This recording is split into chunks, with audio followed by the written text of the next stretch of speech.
At Tari International Airport in Indonesia in the Indonesia 1 livery for one final flight through this massive and gorgeous country.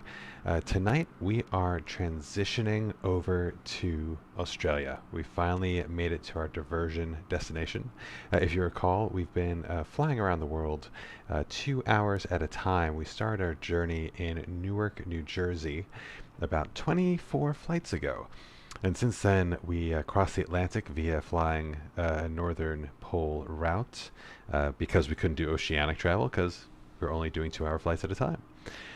So we've made it down here. We were going to go from Thailand up through China, but when we heard that World Update 7 was coming out and we were only a few flights away from Australia, which is the subject of World Update 7, we thought, yeah, why not? Let's divert, let's go further south, and let's do a little tour of Australia. And I'm really excited that tonight we get to see the first results of that by landing in Darwin.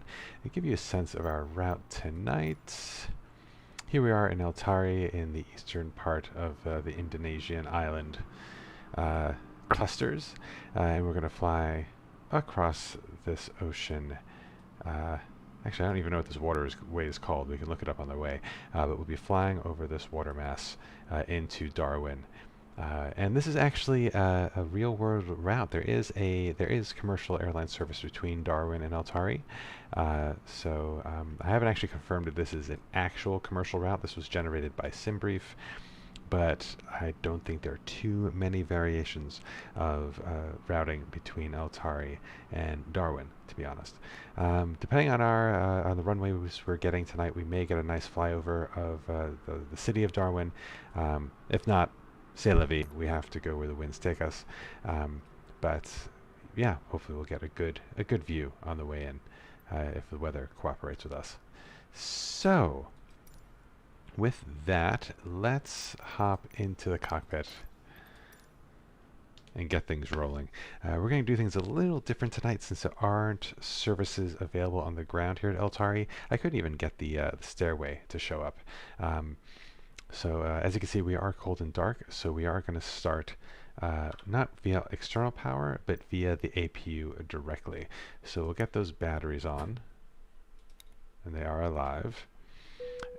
Get our nav and logo lights on, let folks know we're in here, and we'll start that APU immediately.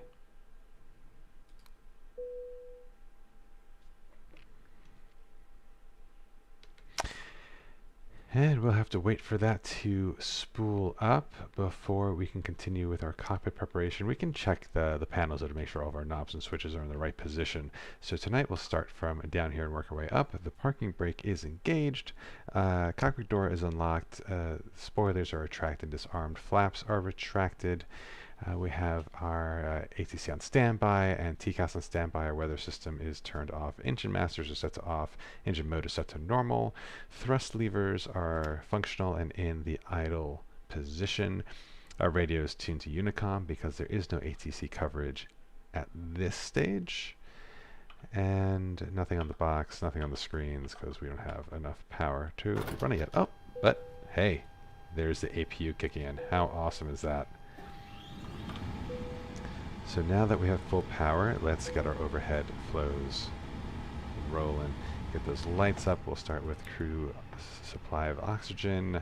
Ground control set to on to start getting our aiders aligned. And I'm using legacy control mode, and I'm going to have to get used to this. This was recommended to me by a viewer on YouTube and said it is basically the way to go. So we'll see how I like it. I have most of my controls set to my Honeycomb Alpha and Honeycomb Bravo quadrant, and I have a couple of radio panels, so I don't have to work with the knobs all too much.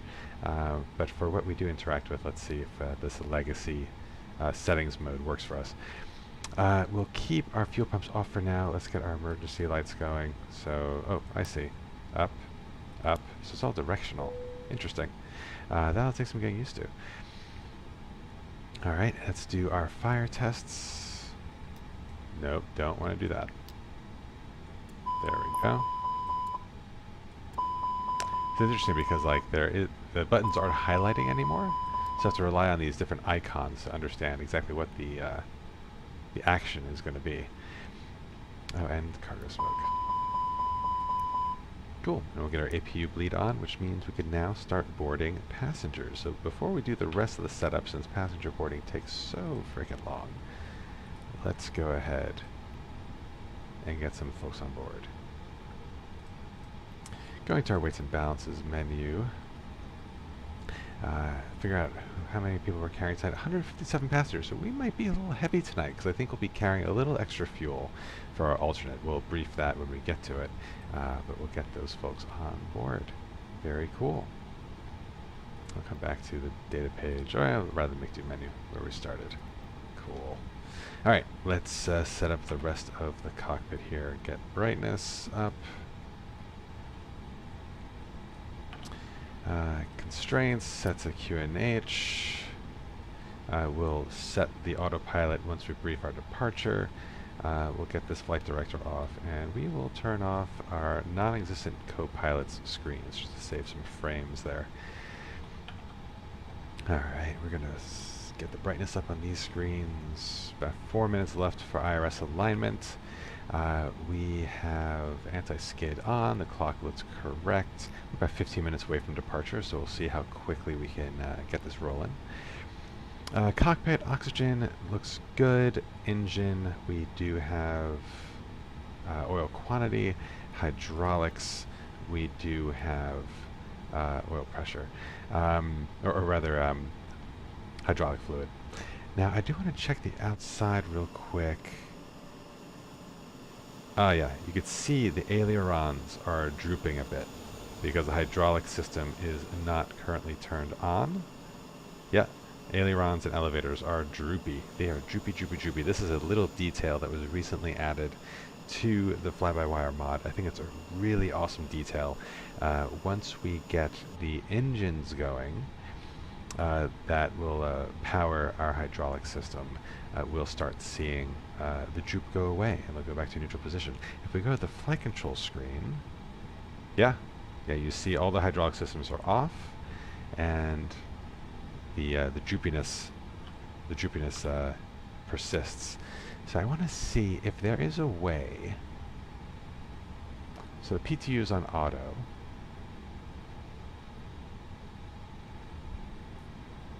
We can turn the electric pump on. Let's see if we turn the electric pump on. Fault. Nope, it was just starting up.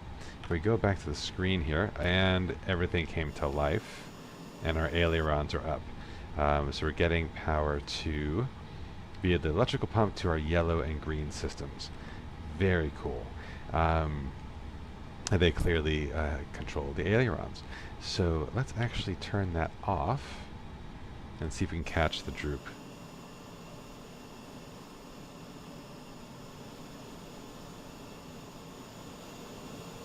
Might take some time for the pressure. Oh yeah, are they starting to slide down? Look at that. As it loses pressure, we're getting the droop. And down to 0. Fantastic. How seriously cool is that? Sorry, I love the detail that this fly-by-wire team has put into this. Anyway, that all looks good, and the last thing I want to do here, now that we have power, is get integrated lights on here.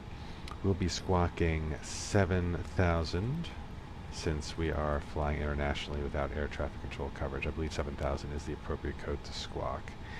Alright, so that all looks good. Next up, let's figure out our fuel situation. So let's connect to SimBrief. There we are in the west end of Timor. And I'm not going to look at this yet. We'll get our weather from the box, so this is just more realistic. Go to our OFP and check everything looks correct here. So we're heading from El Tari, Whiskey Alpha Tango Tango, to Darwin, Yankee Papa Delta November. An hour and 50-minute time difference. Interesting. Our alternate is Alice Springs, Yankee Bravo Alpha Sierra. This is pretty far away, but but it is actually our next destination. So if for whatever reason we can't fly into Darwin, there's not a real great alternate other than coming back to Whiskey Alpha Tango Tango or continuing on to Alice Springs. If the weather is good here, we'll probably turn back because that's the shorter routing, but we reserve the right to just, skip a flight and head deeper into Australia on this flight. Cost index is 15 is our standard, flight level 370, triple pause nice and high, trip wind, headwind of 6 knots, not too bad. We're expecting about an hour and 20 minutes in the air. So, and no turbulence, will be nice and smooth. So, let's see. On the fuel, I'm not going to take any extra because, as you can see, we need more fuel for our alternate than even to get to our primary destination. So that's where all this extra weight is coming from. So we'll go ahead and put an 8905 in our block. And as you can see, that's not even a half tank because we're only pushing this airplane for 2 hours. I don't want instant. Oh, no! Oh, good. It didn't actually register that quick. So that's refueling. It'll take about 7 minutes. And in the meantime, let's go ahead and brief the rest of the flight and then our departure. So, taking a look at the weather. Scrolling down here. Okay. So departure airport, we're looking at decent visibility, few clouds, some cumulonimbus, I guess detected. Nice and warm, 1009 QNH. We'll check the actual QNH from the METAR in the box, but no significant weather. Actually, I just want to check something. This is an old METAR. This is still the old METAR. This is so weird. So we saw this on the last flight. This is from the 1st of the month. It was over a week old, but this is an area observation, so we'll go ahead and use this as the actual. So this is from 2300 on the 9th, and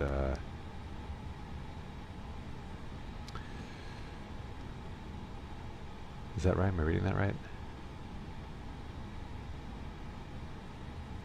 Wind 312 knots, some rain, broken clouds.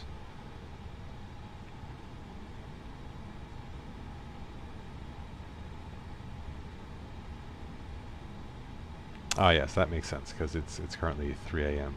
some change Zulu time, and this is all in Zulu. So, yeah, all good. Okay, nothing concerning there. But looking at the destination weather here, this is current. Light winds.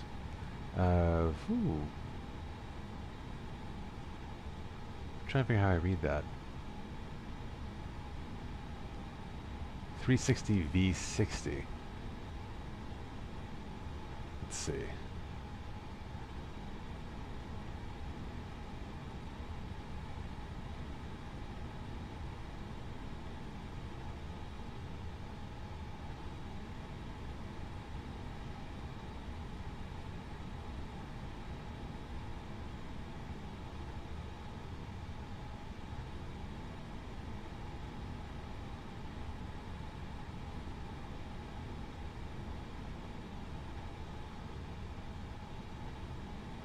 Let's see. Oh, the wind direction is varying from 360 degrees to 60 degrees. Interesting. Good visibility, scattered clouds 2400, scattered again at 6600, nice and warm, QNH 1008. Not seeing anything. There's a 30% probability of thunderstorms and rain between 4 and 10. So yeah, we'll keep an eye on that to see if weather does develop, but that looks generally fine.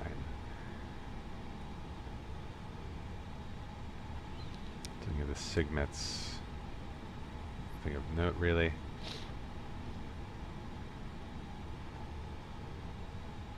Okay, since we're getting wonky data on the QNH, since it's from an old METAR, I'm not sure what the sim is actually using, so I'm going to go ahead and hit the B button and it will just go to the actual QNH that the sim is using, so that's fine. A little bit of a cheat there, but what can we do with bad data? Alright, so next up, let's look at our departure and see if it tracks with what we believe the weather to be. So runway 25, and if we think, yeah, that's consistent with what this is saying, so the wind's up 220 at 8 knots. So runway 25 via the Allego to Bravo departure. So let's start getting our charts together.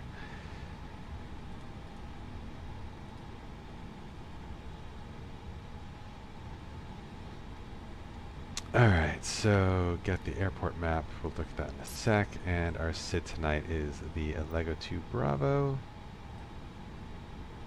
and that would be this guy right here. And just for an emergency, we'll also pin the ILS runway 25. We'll use that when we brief emergency procedures. So just to look at our taxiing tonight, we're going to start and stand. We're taking off runway 25, so we'll turn to the right and go to the runway via Bravo, and then back taxi to the end of the runway and spin around. The SID,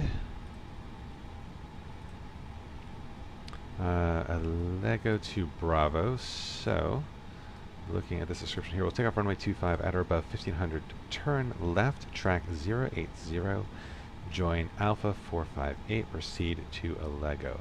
So 1500 is our initial climb out. And just to enjoy the views as we go out, we'll stay at 1500 until we get to Allego, and then clear ourselves to cruise from there. Unless for some reason air traffic control signs on and they get to cover us. We'll watch that altitude though, because it does, I believe this number is minimum safe altitude. So it's just 1500 is when we start the turn, so we may want to go up to 4000. Let's do that and see if that tracks with what we're seeing on the in terms of terrain. Looking at VORs, we might want to tune into, I think Kupang is probably the only one to keep an eye on. We'll take a look at our emergency procedure in a bit and see if there's another one we may want to use.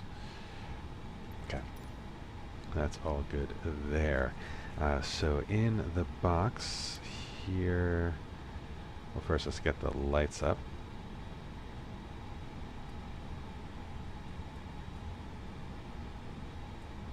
And get our altitude set to 1500. That looks good. Okay. Let's check. We're still refueling. Let's see how we're doing on boarding.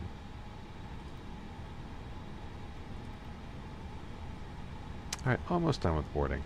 So while we wait for refueling to complete and boarding complete, we'll go ahead and brief our emergency procedures to get that out of the way.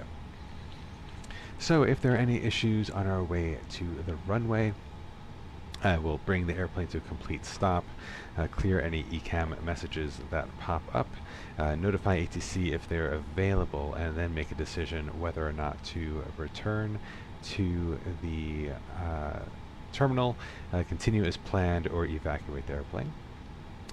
If there's a failure on takeoff before 100 knots or V1, I'll clearly call out the malfunction and we'll call either stop or go. If I call stop, I'll apply the rejected takeoff procedure and bring the airplane to a complete stop. I'll set the parking brake and call attention crew at station, and I will monitor reverse green and decel and silence any oral warnings and inform air traffic control if available. Thereafter, I will carry out ECAM actions, and then if evacuation is required, we'll carry out the emergency evacuation checklist. If there's a failure after V1, we are committed to takeoff, and we'll take no further action before 400 feet AGL, except to silence any oral alarms and bring the gear up. Upon reaching 400 feet AGL, we'll conduct ECAM actions as required. For an engine failure, damage, or fire, when the engine is secured, we'll stop ECAM, level off, accelerate, and clean up.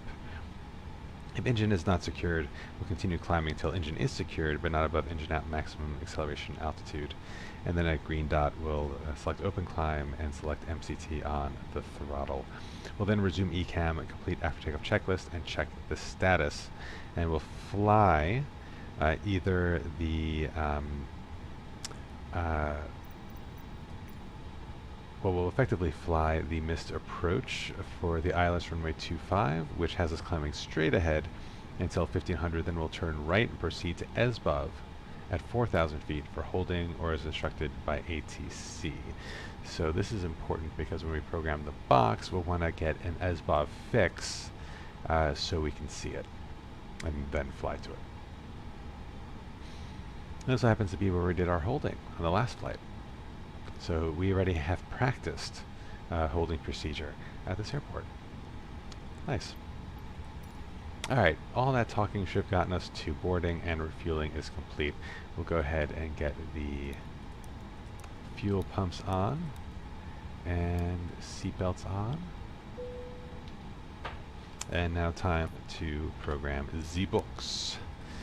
Starting on the data page, let's check the IRSs. They're all set to nav. Check the AC status, and we have the correct engines and the latest AirX cycle selected. Heading to inits A, we'll do our init request from SimBrief. Love that integration. Very cool. And we are here at Whiskey Alpha Tango Tango, heading to Yankee Papa Delta November. Our alternate is Yankee Bravo Alpha Sierra. We are Indonesia 9084. Cost index is 15, flight level 370. Triple pause. Let's check with the OFP. 54740.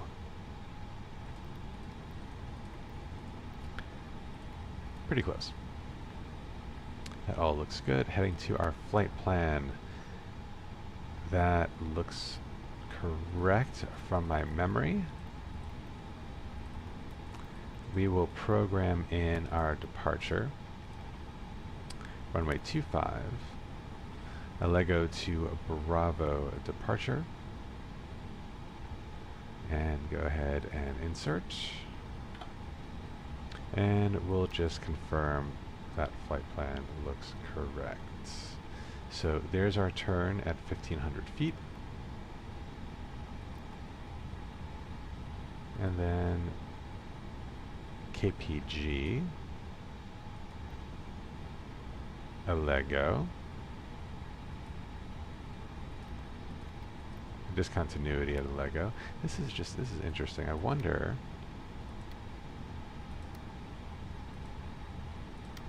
because Alego's pretty far away.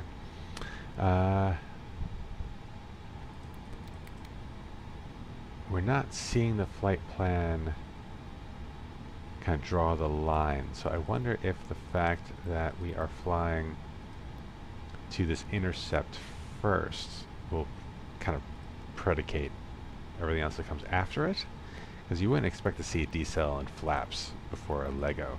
But let's go ahead and clear this discontinuity here, connect the rest of the flight plan, and see if that fixes the decel point. That is strange.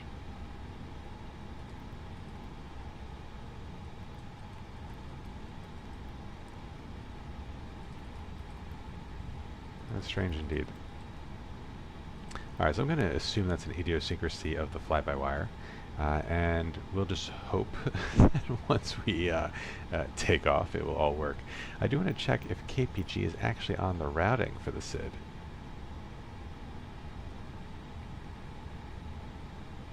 You know, it's not. That might be part of the issue. See, Lego to Bravo, join A458 and proceed to Alego.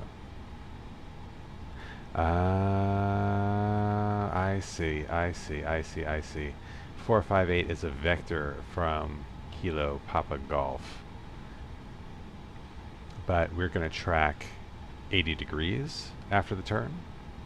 So we're going to do that manually. That's what we're going to do. So I am going to clear KPG.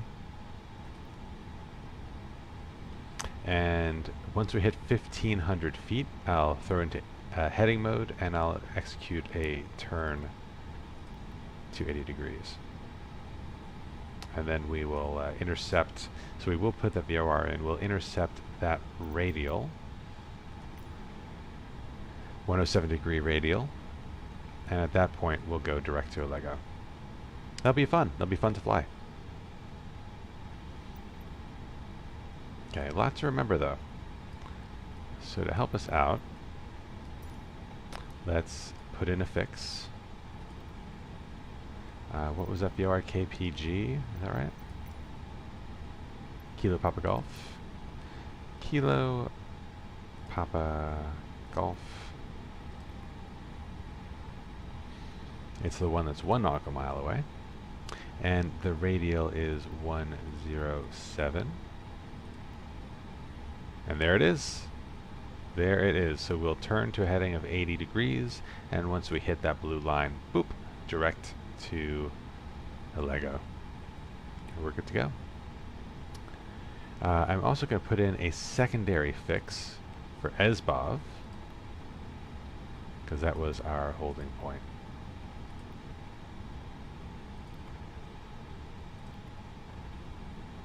And I could put a radial in to give me a sense of what direction the hold is in, but I know we're likely not going to go the whole point. We're not going to experience a failure because those aren't programmed into the fly-by-wire, but we'll just be satisfied that we have the fix programmed in, and it will show up.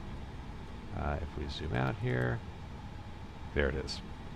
So that's our target if we do have any trouble on takeoff past the V1. All right. That was fun. Go to RadNavs. We know we want the Kilo Papa Golf VOR as well, so we'll get that in. And we'll flip that on. And we're interested in the 107 degree course. I believe. I never really have used the course. So we'll see how that gets reflected in the VOR data. We're probably too low to pick it up where we are. That's fine. Alright, so that's RadNav's fuel prediction. Oh, we have the fuel information. Yeah, so sorry, after RadNavs, we don't have a secondary flight plan. It's in-op right now in this mod. So back to init, we'll go to init B, and we'll start doing our weights now that everyone's on board. So 58.8 tons, this is zero fuel weights, that tracks. And that's our zero fuel weight center of gravity, we'll put that in. Block fuel is 8.9 tons, nice and heavy. And headwind was at 6 knots, yes, 6 knots. H6. Take some fuel down, not too bad. And let's put in our reserves. So, looking at 0.6 contingency, 3.8 alternate, and 1 for final reserve. So 0.6, 3.8, 1. 0.6, 3.8, and 1. And that gives us 20 minutes of extra fuel. Plenty. Plenty. All good. And last up is performance. So, I haven't done the flex temp calc yet, but I will do it now. It's a bit of a shorter runway, so it'll be interesting to see if we actually do get a flex or if we'll be forced into a toga. I want to just do a quick check to see if there's any terrain, because if there is, we'll probably want to do toga anyway to be safe. We learned that the hard way in Innsbruck. So the runway heading is 255. The elevation is 335. It's exactly flat. The length, here we go, 2,500 meters. And wind, going back to our outdated METAR, but I think that's what the sim is using. 220 at 8 knots. Outside air temperature is 26 degrees. QNH is 1008, as we saw. Runway conditions are dry. Takeoff weight is 67.5, I'll just say 68 tons. And we're going to keep our packs off. And takeoff center of gravity, we should get that from fuel prediction now, at 24.2. And we are getting flex data. Let's just take a quick look outside. And just make sure. Slight terrain. Let's give it a shot. Let's give it a shot. So go back to performance and we'll go ahead and put our flex data in. So for flaps, our trim setting will be 0.9 up. Flex to temp tonight is 58 degrees. And our V speeds are a bit lower than we've previously seen. Let's see what they calculate. Yeah, it's not that slow. So we'll put in 142 for V1, 144 for our rotation speed, and 145 for V2. Transition altitude 11,000. Let's just make sure that is correct. And it is. And engine out acceleration altitude and thrust reduction acceleration altitude all look fine because we're about 300 feet above sea level. Alright, box is complete. Let's do our before start checklist and we'll get rolling. We are now 9 minutes past our departure time. So cockpit prep is complete. Gear, pins and covers not relevant. Signs are on or auto. Let's get strobes to auto. Aiders are on nav, fuel quantity is set, takeoff data is set, power ref is set. Before start, checklist to the line. We don't need clearance, but we will announce on Unicom. Tari traffic, Indonesia 9084 at Tari International Stand 2. We'll be starting on stand. Tari traffic. Not sure if we need to announce our engine starts, but I guess if there were other airplanes at the airport, it's probably good to let them know that we're about to start up, which means we're a bit closer to taxi. Before our start checklist, below the line, windows and doors are closed. A beacon is now on. Thrust levers are on idle, parking brake is on, and we will be doing a 2-engine taxi. So, let's go ahead and get this puppy started. Set to ignition start. APU bleed is active. And engine 2 start.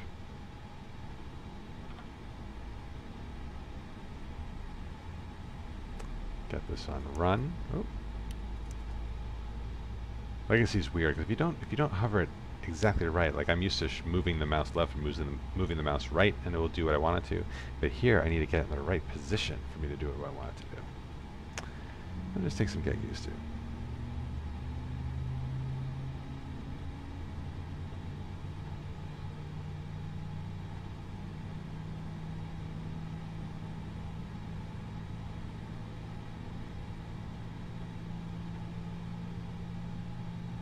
So I believe this means we'll be using only 80% thrust on takeoff with the flex settings.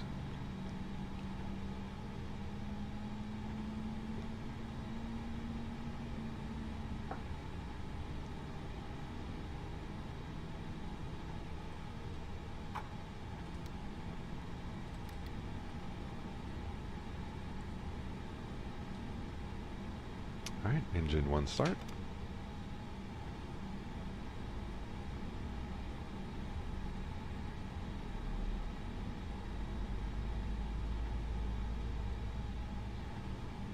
This is the bleed indicator, I believe. Or is it the ignition? No, sorry, it's the ignition. So we'll show the igniter shut off at a certain N1.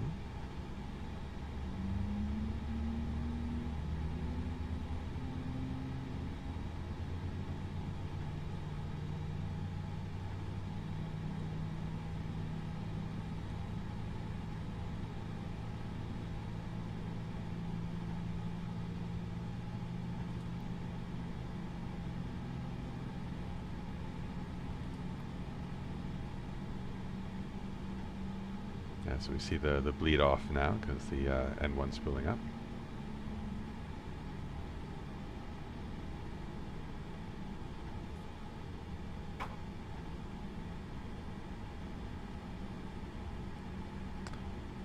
So now it looks like the engines are providing bleed air. And 2 good engine starts. So set our ignition back to normal. We'll get our APU bleed off and APU off.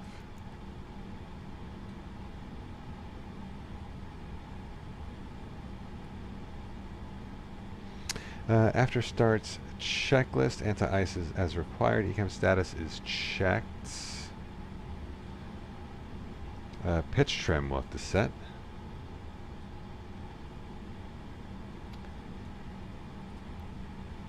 Says up 0.9. I'll just keep a look at the bleed page. I'm just curious to see, as the APU shuts down, how that gets reflected. And then we'll get rolling.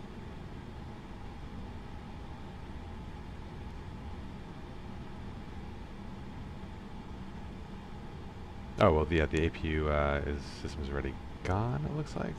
Because I turned the APU bleed off, so that's what that is. Alright, so let's do our flight control checks real quick. Full left, full right, neutral, full down, full up, and neutral.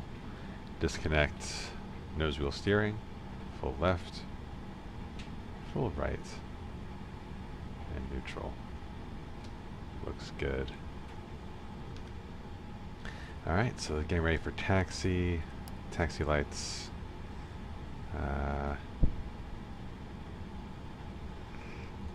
And we'll do all this. It's going to be a short taxi, so we'll just get the weather system on. At this point, we'll get ATC to standby and get our flaps to takeoff position and arm our ground spoilers. We'll set our auto brake to max. And with that, I think let's go ahead and start. Take parking brake off. Apply some thrust. And start turning.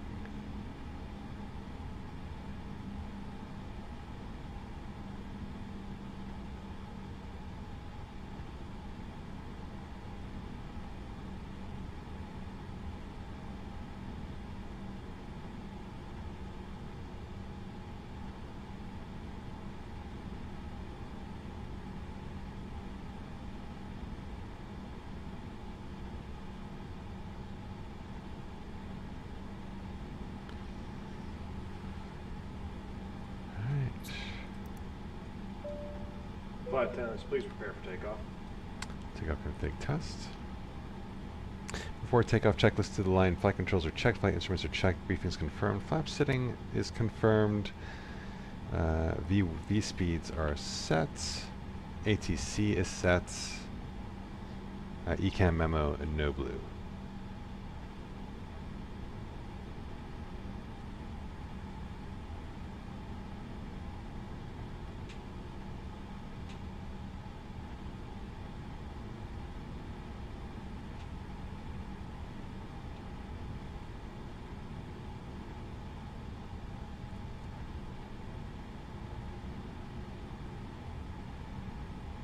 Not used to taxiing with that yellow line.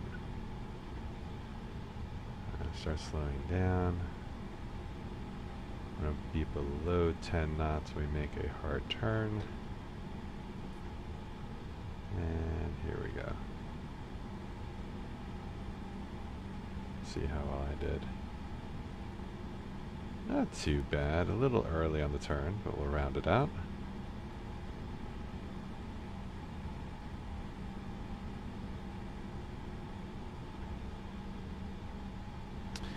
Alright, before takeoff checklist below the line, takeoff runways confirmed, cam crews advised, TCAS to TARA, and ATC. Engine mode selecting is required, PAX will turn off when we get to our start. Tari traffic, Indonesia 9084, back taxiing runway 25, Tari traffic.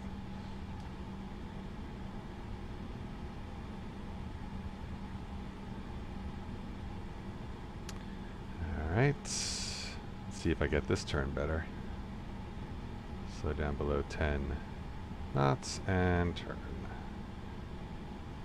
We're using the Thrustmaster 16,000 to act as our tiller. I still did it early. So still getting used to it.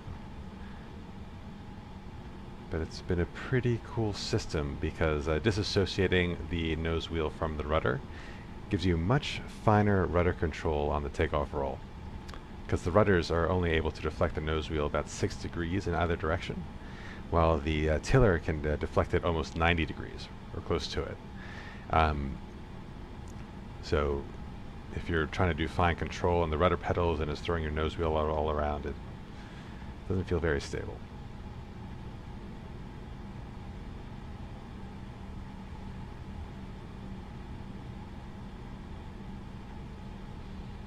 Alright, what am I forgetting?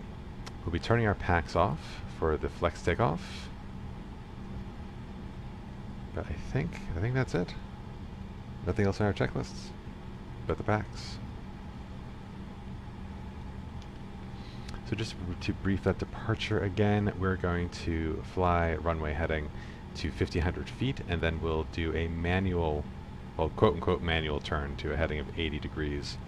And we'll link up with the 107 degree radial from Kilo Papa Golf. That's the blue line on the ND down below. And once we hit that, then we'll go direct to a Geppo, I believe. And it'll be all managed autopilot from there.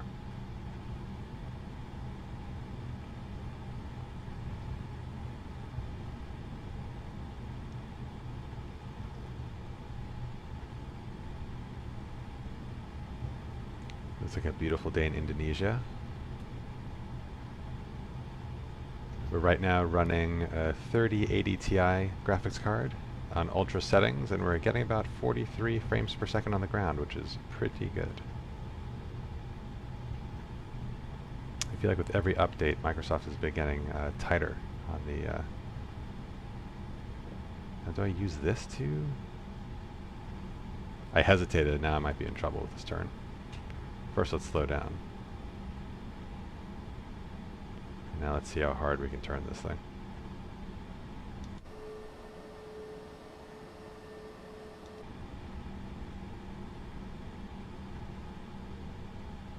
So if you turn the tiller all the way, you'll lose all your velocity.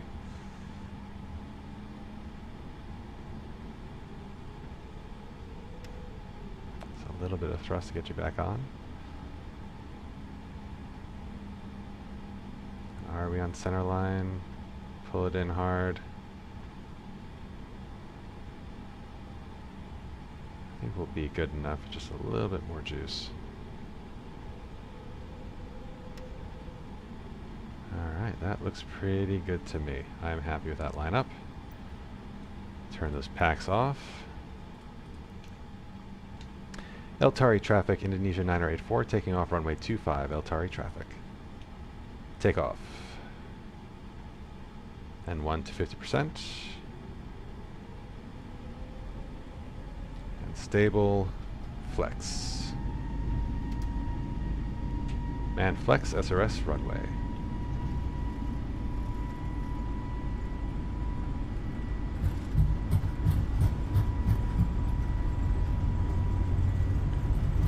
knots.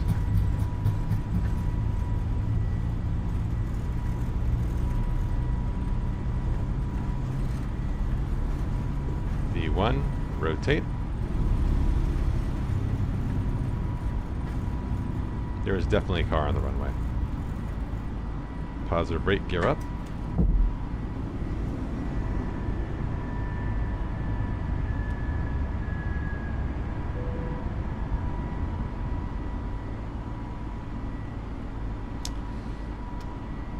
Thrust climb.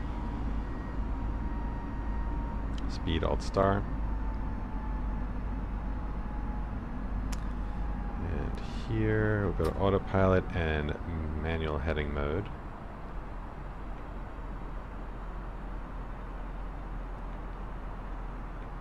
It's not letting me. That's interesting.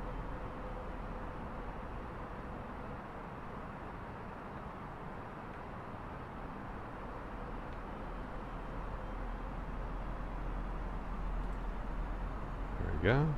I think by going to legacy mode I broke my honeycomb button mapping, so that's going to be a bit annoying. Let's continue our climb to 4,000. 1,000.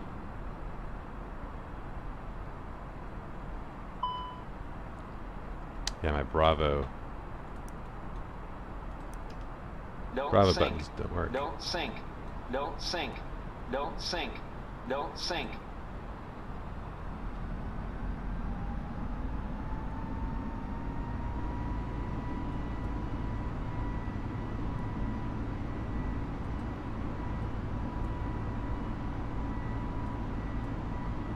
There we go. Thrust climb, open climb.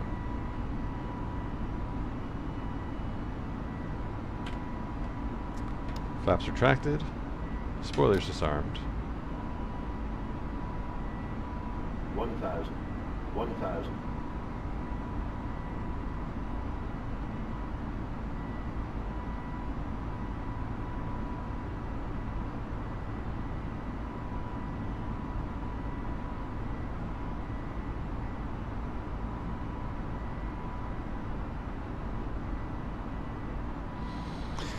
So there's the radial intercept.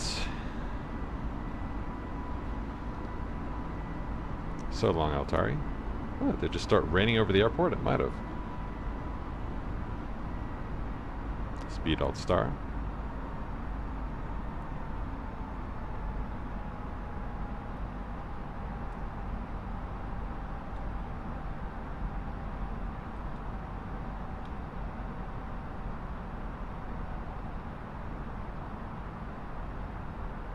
Oh, that looks gorgeous. Definitely reflects the METAR, even if the METAR is a bit outdated.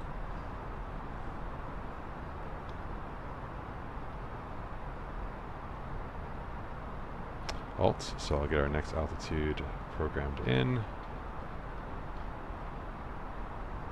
37,000. And we'll go to managed heading. Oh, and flight plan, let's do direct to Allego. There we go. And there's the line. Pretty much right on top of the radial. Which is exactly what the SID required us to do.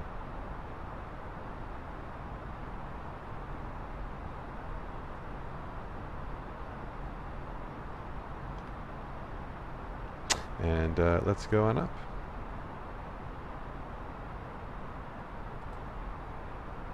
Thrust climb, climb.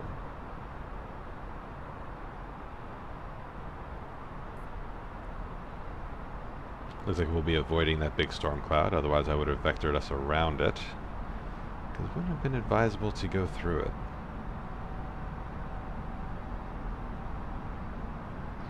After takeoff checklist, landing gears up, flaps are retracted, packs are on, bow ref is set. After takeoff checklist complete.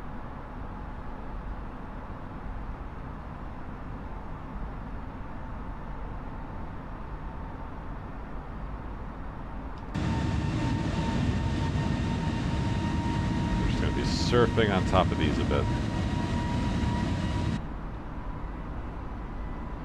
There's a mini cumulonimbus ahead of us, but I'm going to assume we're going to be well clear of it.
Pretty cool. Alright, Alright, 10,000 feet checks. Oh, we never... That's what I forgot. Forgot to manage my lights. That's unfortunate. Alright, well, landing lights are off already. Strobe is on, beacon's on. I knew I was forgetting something. I even said so.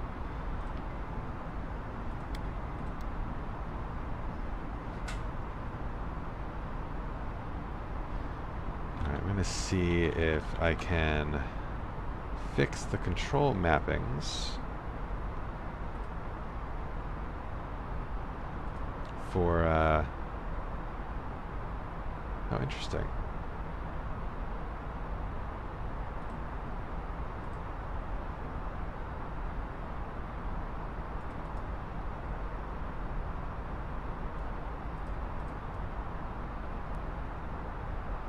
Interesting. I don't think. So I use SPAD next to do custom button controls. It doesn't seem to be working for the Bravo. So I'm going to restart it and see if that helps.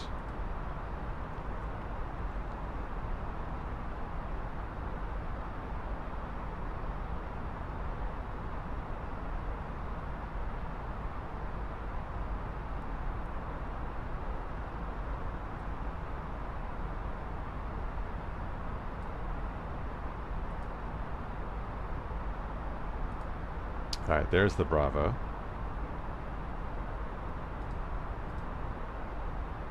Now let's see if my buttons are back. So if I go into open climb. Okay. So it had nothing to do with legacy. It had everything to do with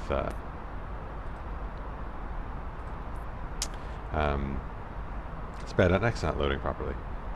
I think overall I do like legacy, like even managing the this QNH. I had to do like this weird click and hold thing, but here it's very clear. I can push in, I can pull out. That's what she said.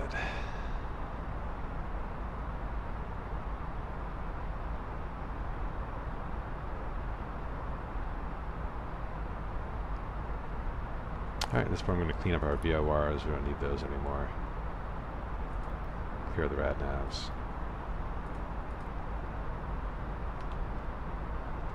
Should be a fairly quick flight, like even without programming in our arrival. We have an arrival time of just over an hour from now. Which will probably go down as we gain altitude and gain speed.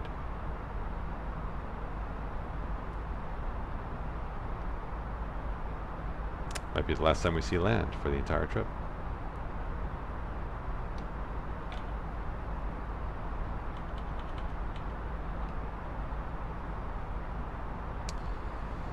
And let's see how we're doing on VATSIM.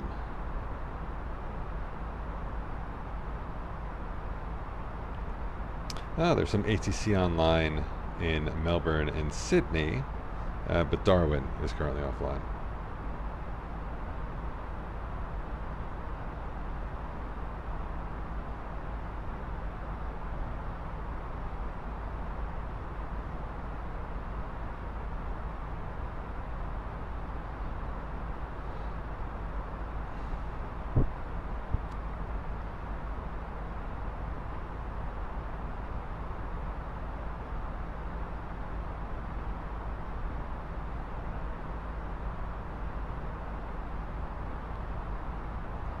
And let's see if anyone else is heading to Darwin tonight.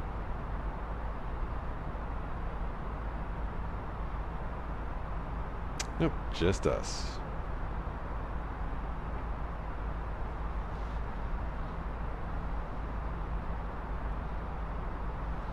So I'll get the seatbelt sign off now because we're not expecting any turbs, any turbulence.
So we're still at 25,000 feet. We're not through the clouds yet.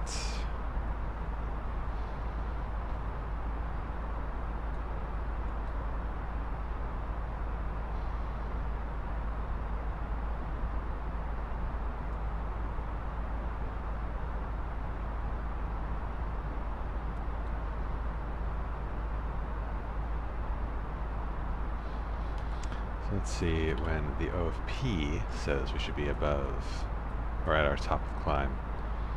So after Lego, the top of descent is really not that far after that.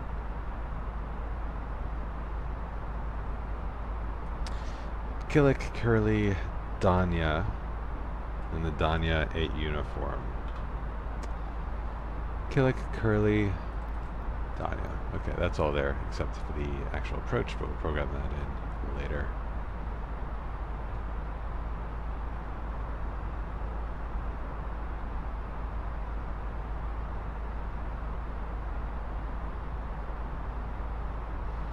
It is ice cold in the basement tonight.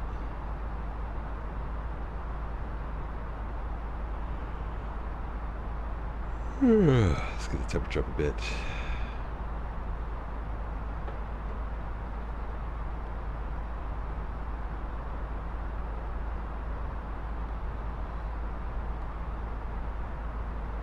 Does the OFP tell us our Mach speed?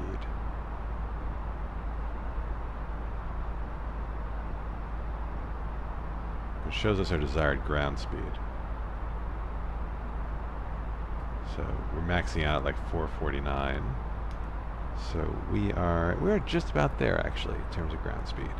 So let's take a look at the yeah, so it's expecting us to get in a little before 5 a.m., roughly 50 minutes from now. So in 10 minutes time, we'll go ahead and begin preparing our approach and descent. Get the weather, all that good stuff.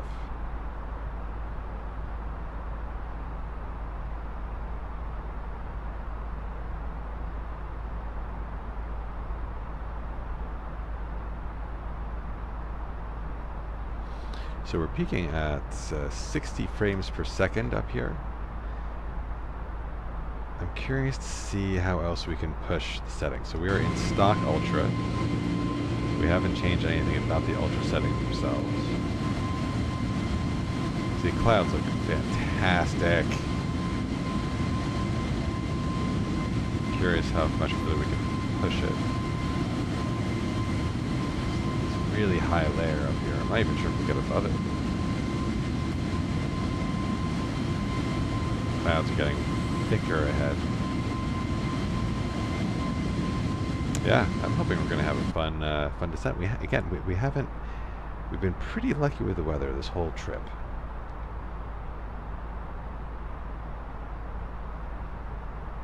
I don't think I've seen rain for a while.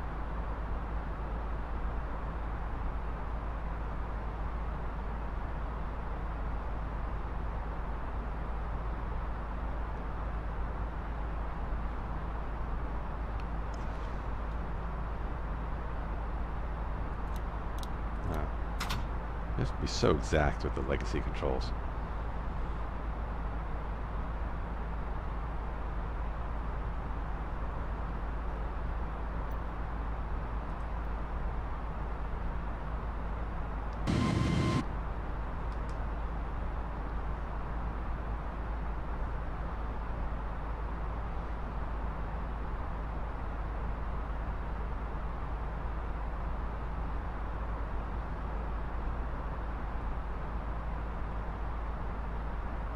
Yeah, that headwind is direct on, but at least it's very light.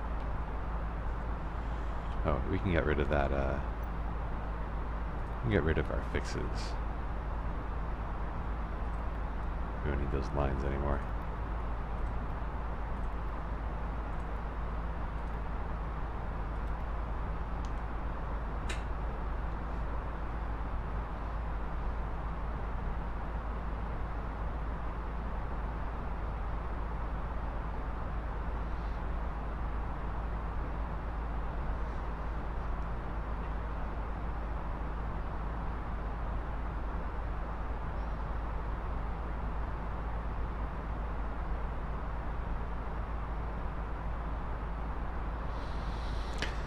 Well, regardless, I definitely needed a relaxing flight tonight.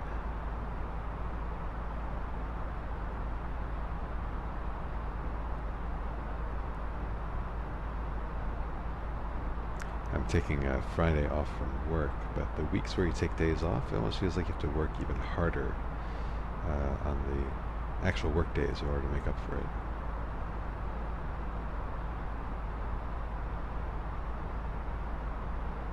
But can't complain. Work has been very good to me.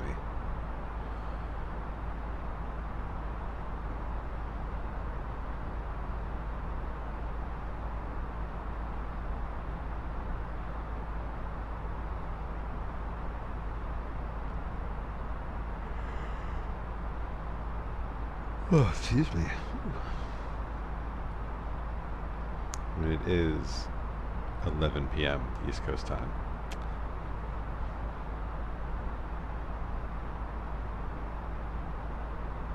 So I am allowed to be a little tired.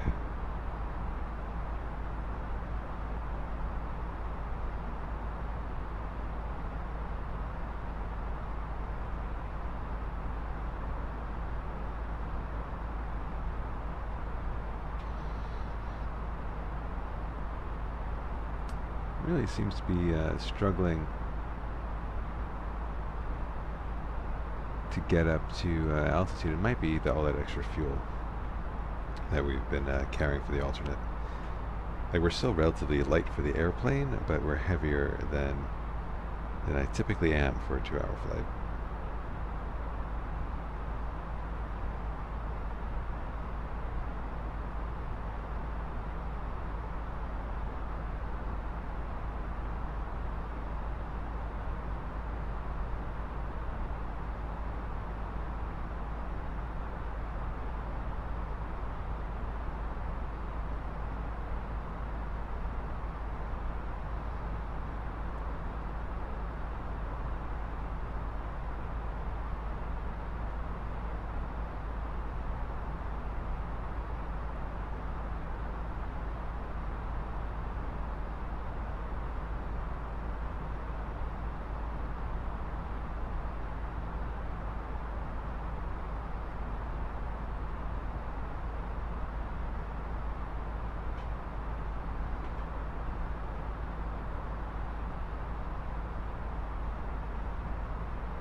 almost at top of climb, and that's going to coincide with about 40 minutes to arrival, and then we'll go ahead and brief our approach.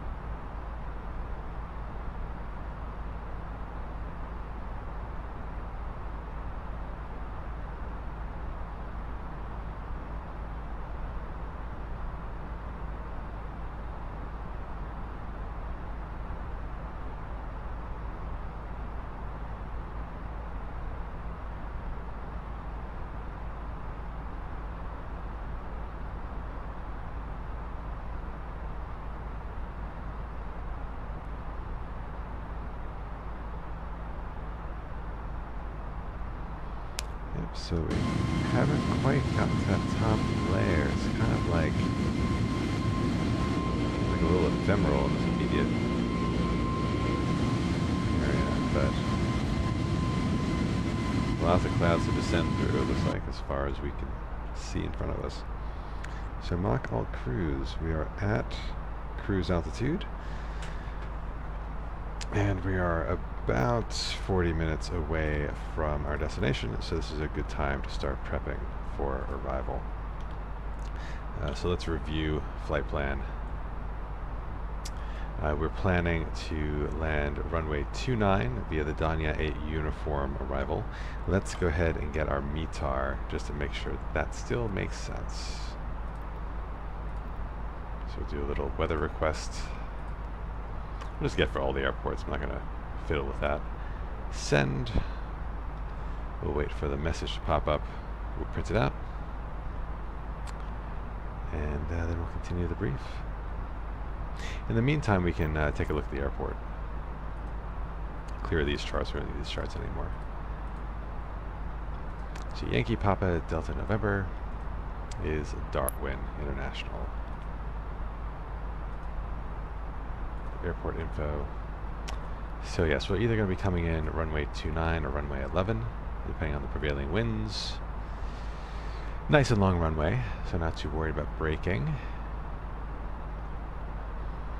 And since we're coming from Indonesia, we can assume we're going via the international apron. So let's say we are landing runway 29.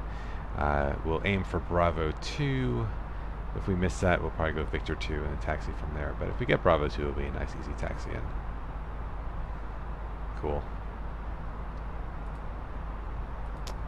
Did we get our weather message? We have. So let's see what the METAR report looks like.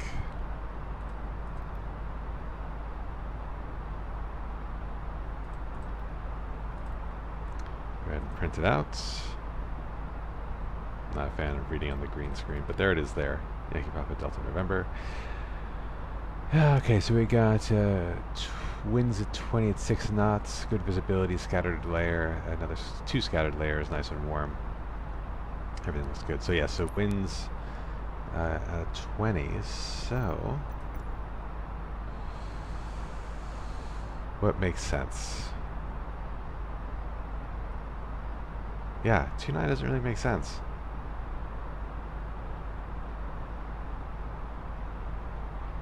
This is a change, because when we looked at the METAR on the ground, the wind direction was like rapidly changing back and forth.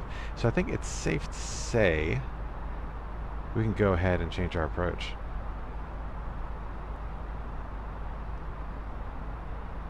Although, is it a crosswind, effectively, at 20 degrees? It's basically a crosswind.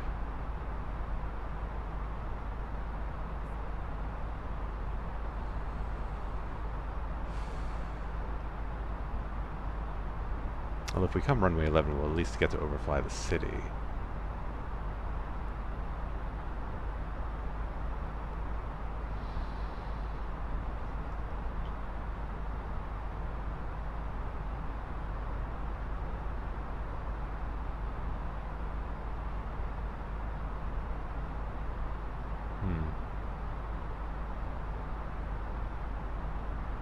But it is basically a crosswind.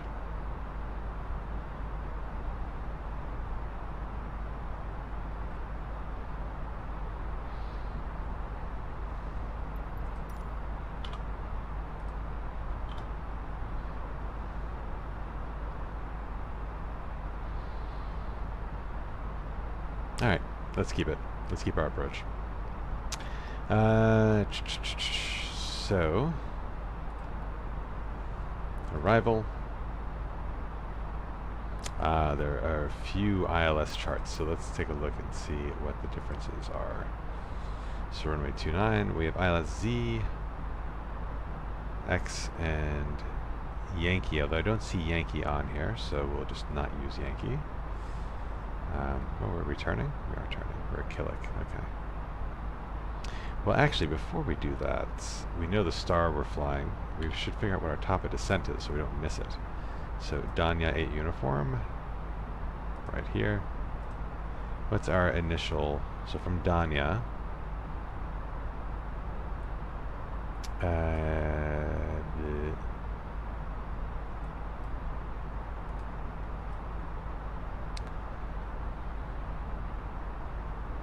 so for 8 uniform, for runway 29, our first restriction is at FBW 13,000 feet. Okay, so let's calculate that. So how much distance we need for 13,000. 75 nautical miles, we'll say 80. And going back to the flight plan, put in a fix for FBW.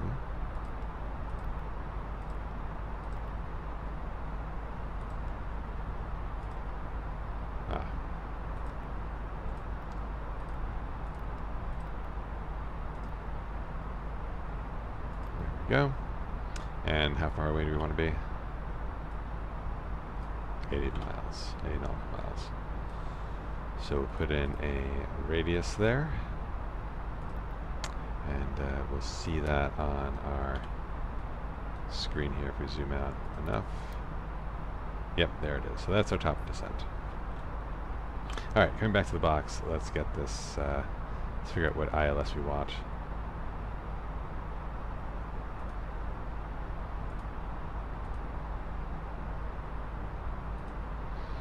It's either Zulu or X-ray. Zulu, see if there's any obvious differences.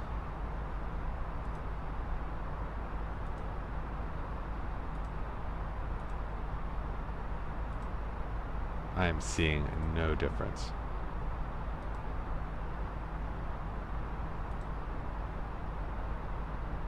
It's like that old game you play as a kid. It's like, what's the difference? Ah, you know what? These notes are different, so let's see. DME or GNSS required, VFR, help ops, blah blah.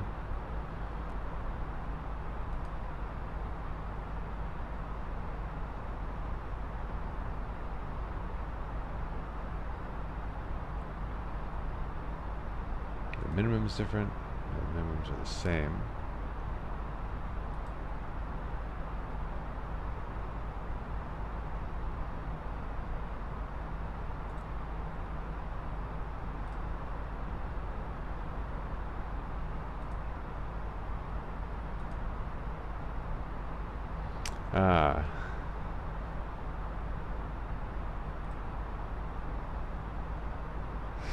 Okay, one is giving you distances from the VOR, one is giving you distances from the ILS. We'll want the ILS.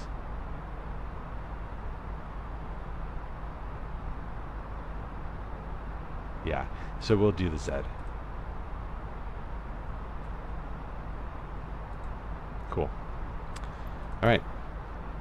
So destination, arrival, ILS 29Z, Danya 8 uniform arrival, and via La Par,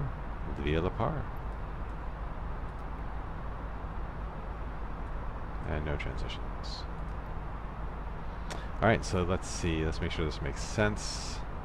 There it all is. So from Danya, Sudag, Idlud, FBW, Dakti, FBW, Waki, Dakti, Nilo, the cell point, La Par, which is the initial approach fix, Charlie 129.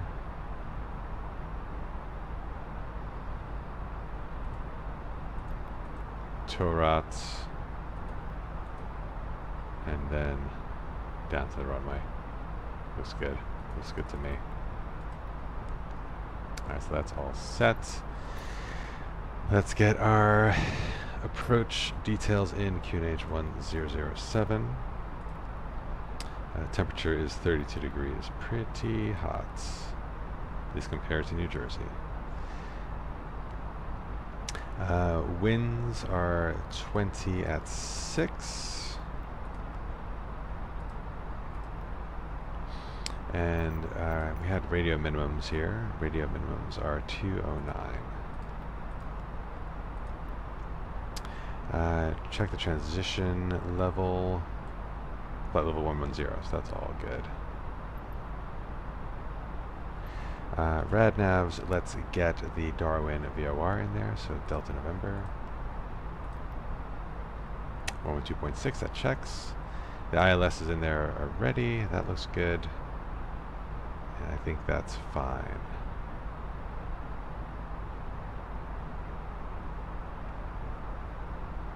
Cool. Check fuel prediction. We should be more than fine. Like, we have so much extra fuel, it's insane. We're expecting 5 tons when we land at Darwin. Because the alternates weren't fantastic. Alright, and again, given the long runway, we'll go ahead and just set our auto brakes too low. Don't have to worry about that. Great. So we're about 120 miles away from our top descent. But we're all set. We're all set to go.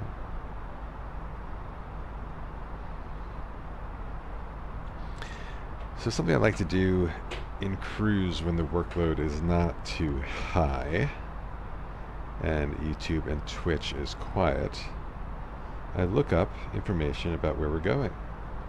I usually start with looking up information about the airport first, because in some of these kind of obscure places, usually the history of the airport itself is more interesting than the history of the place. Most notably were the airports that we traveled through on our way from New Jersey to Europe. We flew north through Canada, across to Greenland, across to Iceland, because we were trying to do 2-hour hops, and there's no other way to do a 2-hour hop across the Atlantic other than going north. And we got to fly through some really obscure airports. My favorite being Iqaluit in the Canadian province of Nunavut. It's an airport that was founded by, I think, the U.S. military during World War II. They used it as a resupply refueling station on the way to Europe, because oceanic flight was not really a thing. Alright, so let's see. Darwin International Airport. Serving the Northern Territory, the 10th busiest airport in Australia, so not very busy. Let's see. It's about 5 miles from the city centre. It shares runways with the Royal Australian Air Force Base.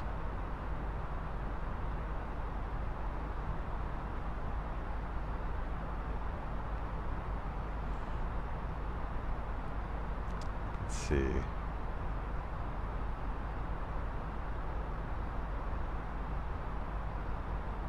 See, this is interesting. So, okay, starting in 1919, when the England to Australia air race was announced.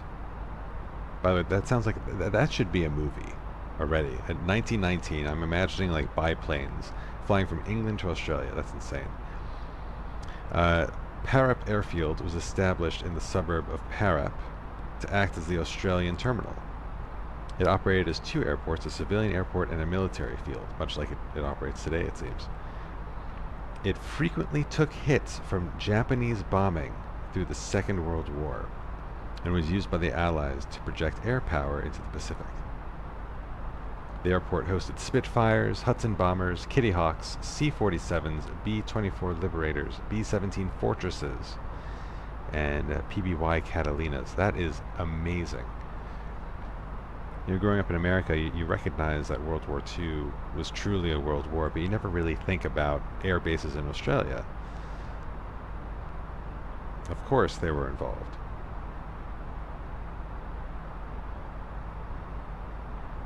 That's super cool. So after the war, the Darwin Military Airfield became available for civil aviation. And as a result, the civilian airport at Parap was closed down and airport operations combined with the military airport.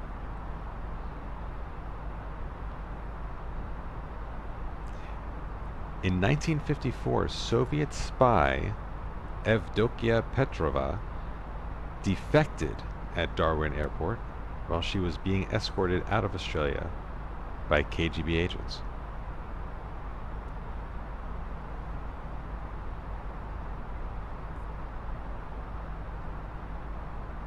Wild. Yeah, so Evdokia, sorry, that's probably how you pronounce her name, was a Russian spy in Australia in the 1950s.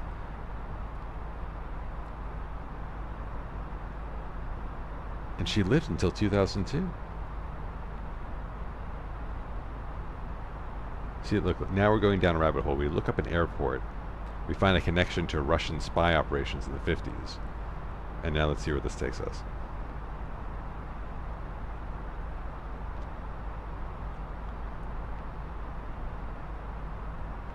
After the defection, Evdokia was haunted by worries about her family in Moscow, fearing they had been punished or killed. The Red Cross reconnected her to her family 6 years later in 1960. Her father had been sacked from his job following the defection and died 3 years later. Shame. Her sister migrated to Australia to join her in 1990. It looks like they settled in Melbourne.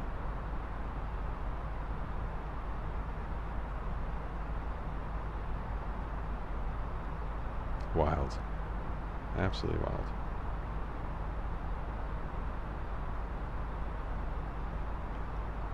Alright, let's see what else we have here.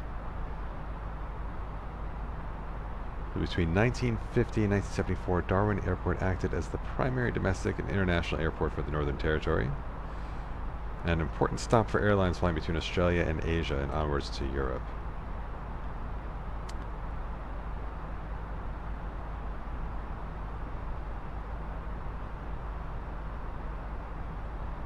And in the 1970s, longer-range aircraft came to prominence, and they no longer needed Darwin as a stopover. Cyclone Tracy hit Darwin in 1974 and flattened the city. The airport was used to evacuate 25,000 people out of Darwin. And then Darwin was used extensively in the 1990s to assist UN operations in East Timor.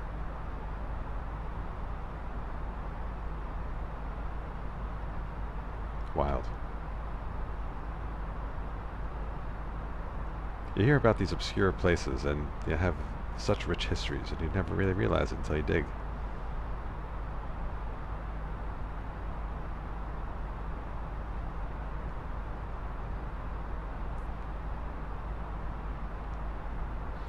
Let's see how we're doing. We are about just under 80 miles from top of descent. Starting to see other airports coming into view because we have been flying over water for quite some time.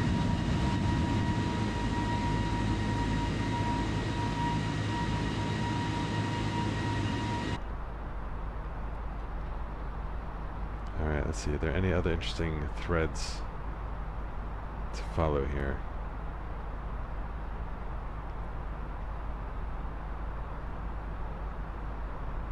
Oh, this would be a fun sim route to try. So in March 2020, Qantas briefly operated non-stop flights between Darwin and London Heathrow.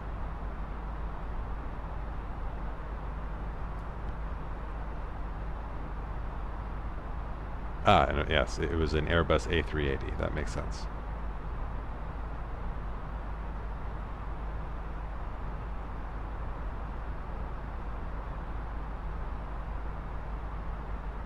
Yeah, so when the fly-by-wire releases their their A380. That would be an ambitious route to fly. Darwin to London, or London to Darwin.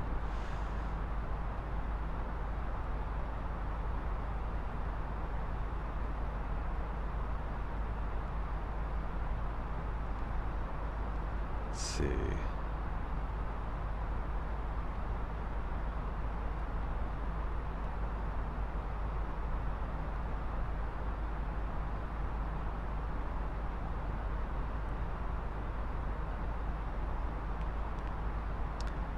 Speaking of longer haul flights, I'm eagerly awaiting news of across the pond westbound. I saw they opened applications for airports about a week ago. I think those applications closed today. So hopefully pretty soon we'll get the ability to sign up for routes as pilots. Seeing if there's anything further announced today about across the pond.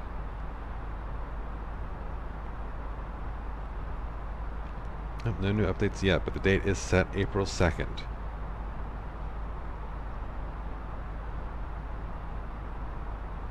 It looks like it will start in the European morning and extend into the evening. So for me on the east coast of the US, I will be waking up nice and early for that one.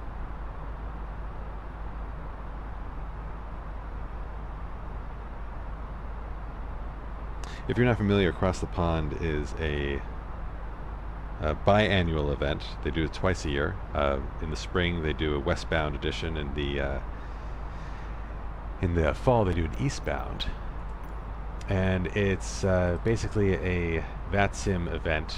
VATSIM being the ATC network that you can use when flying X-Plane, Microsoft Flight Simulator, etc. But it guarantees oceanic coverage for the entire duration of the event. So for westbound, we'll be signing up for routes between Europe and North America, and we'll be assigned various NAT tracks across the ocean. And we'll have to simulate actual oceanic procedures, getting oceanic clearances, position reports, etc., as we're flying across the North Atlantic. And I think there's spots for 1,000 pilots. So even though you're going to be spending hours crossing the ocean, there's going to be plenty of downtime. You're going to have to keep an eye on your pace, your distance from other pilots. Should be a lot of fun. A lot of streamers will be online streaming that event, and yeah, just a really cool way to interact with the VATSIM community.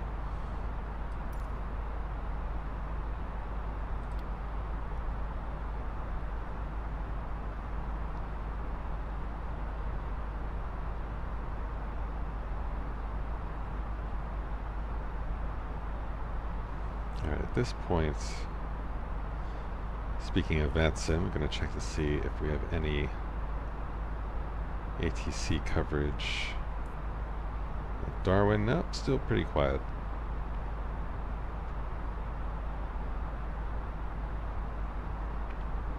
Yeah, it looks like there's tower coverage at Emerald Airport, but that controller is very lonely at the moment.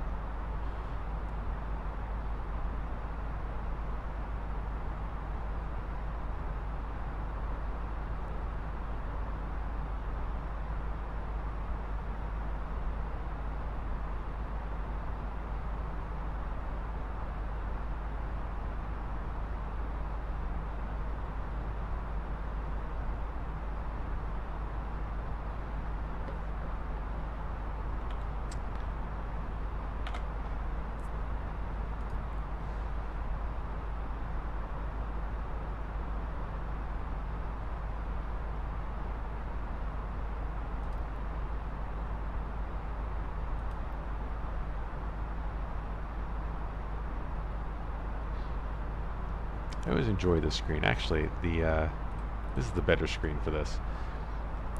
Just watching the screen change as I've been flying the fly-by-wire just teaches you so much about how cabin pressure is managed. You always hear like the terms about how cabin is pressurized, or like in the case of air disasters, like rapid depressurization of the cabin, which causes those oxygen masks to fall down. I've never seen it in terms of cabin altitude. So as we're increasing altitude to 37,000 feet, of course at 37,000 feet the air is so thin you can't breathe in enough oxygen to stay conscious effectively.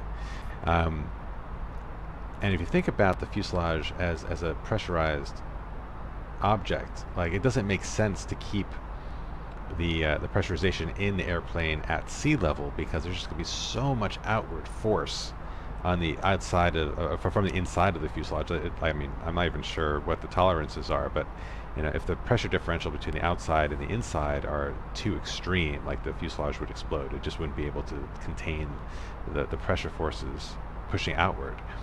So as we are increasing altitude, we're not actually increasing the pressure, if I'm understanding this correctly. We're actually decreasing the pressure in the fuselage at a slower rate than the pressure on the outside of the fuselage is decreasing. So you see here at cabin altitude, we are at 37,000 feet right now, but the cabin is effectively feels as though they're at 7,600 feet. They're not at sea level anymore, so they did go up. They did increase in altitude. But because the cabin altitude is at 7,600 feet, the pressure forces inside the cabin are not so different from the outside air. I just found that very interesting. And of course, at 7,600 feet, you could breathe just fine.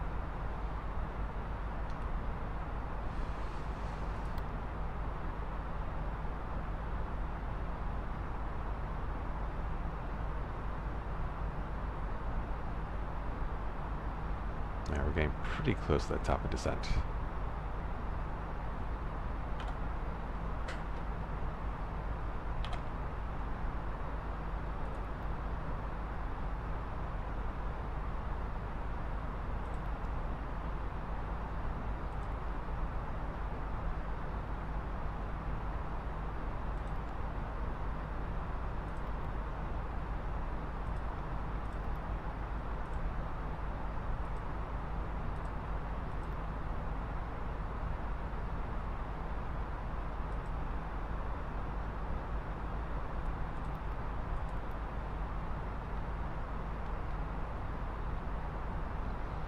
Alright, so we are going down to 13,000 feet.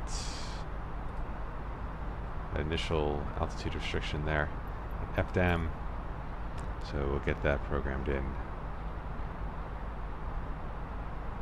to the FMC.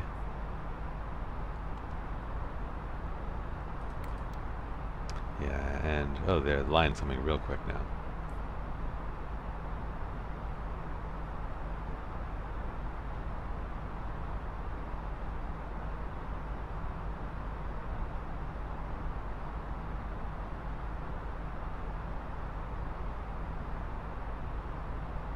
.5 miles.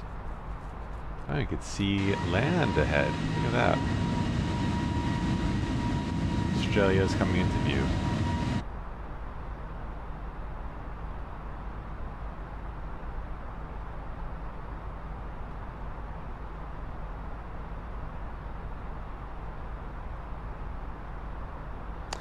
And down we go. Thrust idle, open descent.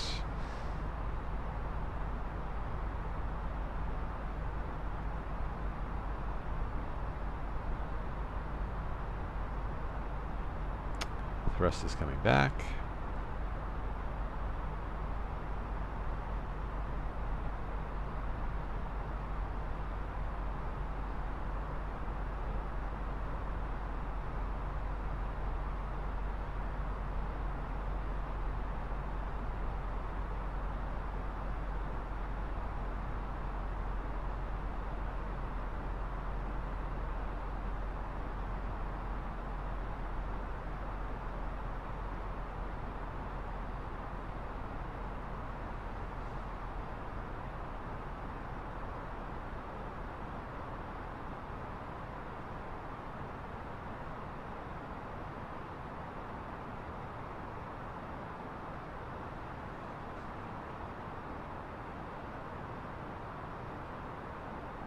Alright, passing through Danya.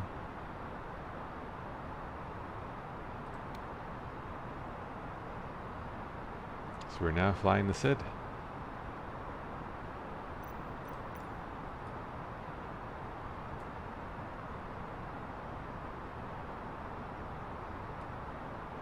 Ah, and this is a holding point. Pretty far out.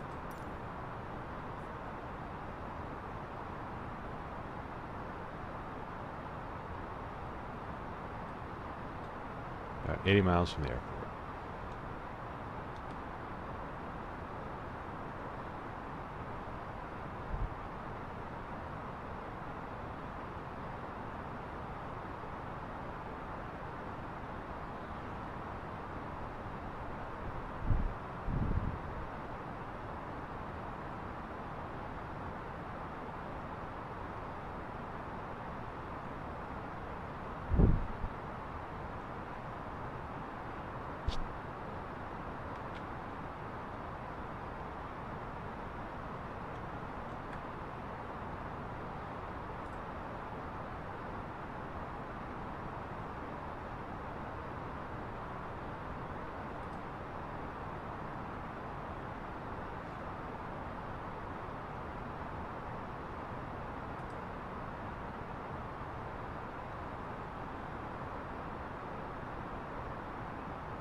Starting to plant ahead.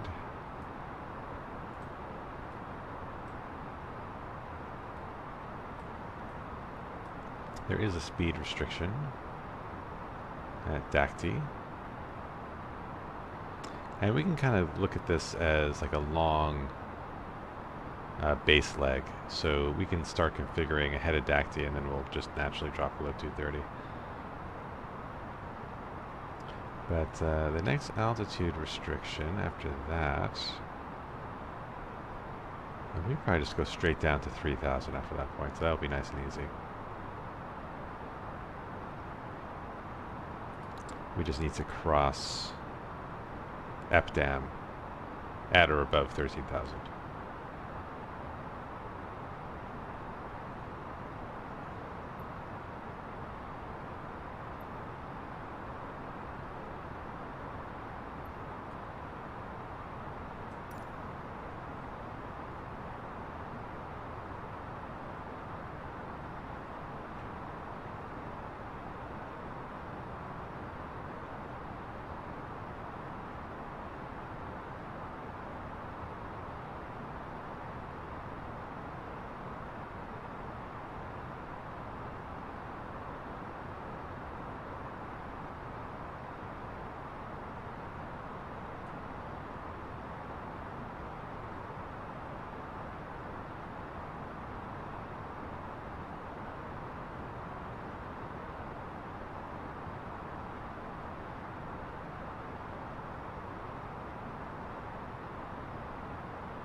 Alright, Idlib is next. So we should be on the chart now. Yep, there we are. 34 miles Idlib.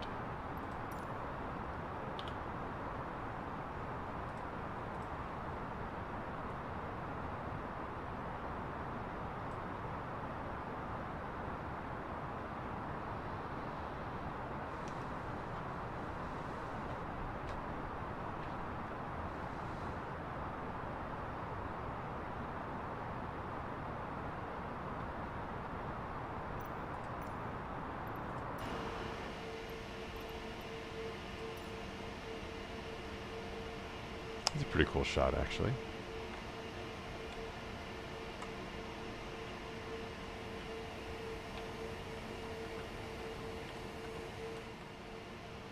Oh, whoa.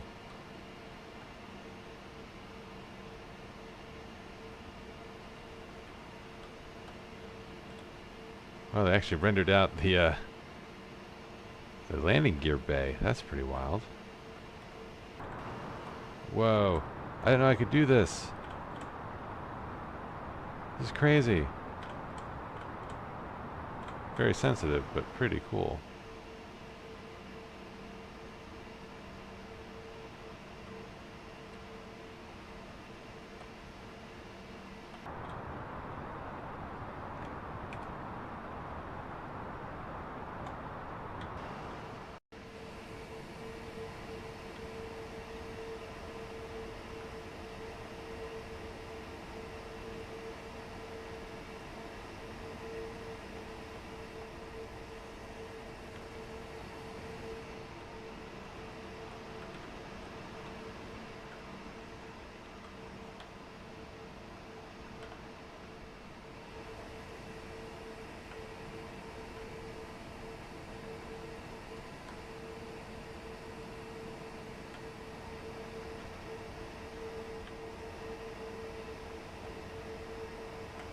Alright. Enough fun. I could just play around with that camera for hours.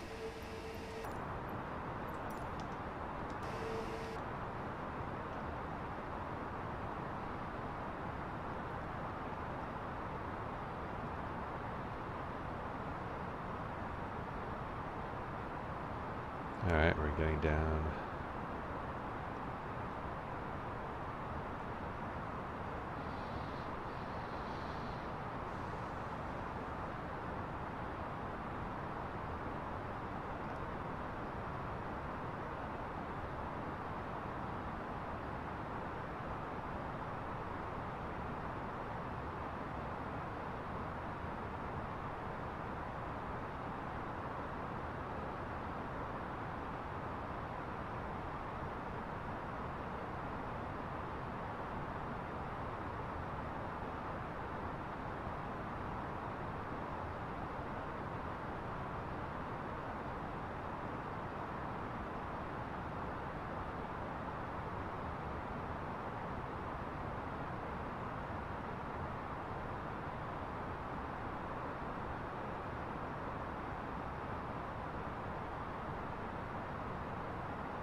Check the flight plan real quick.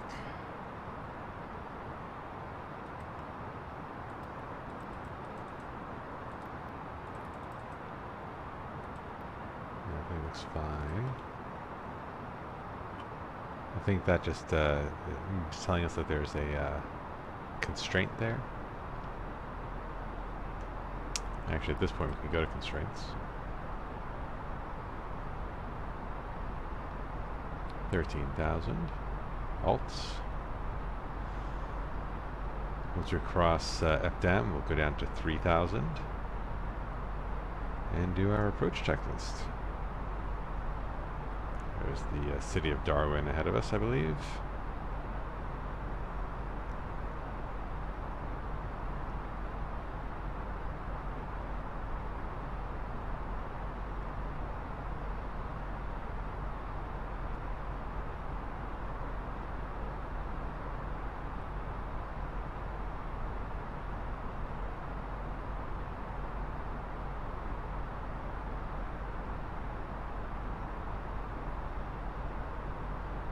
Leveling out.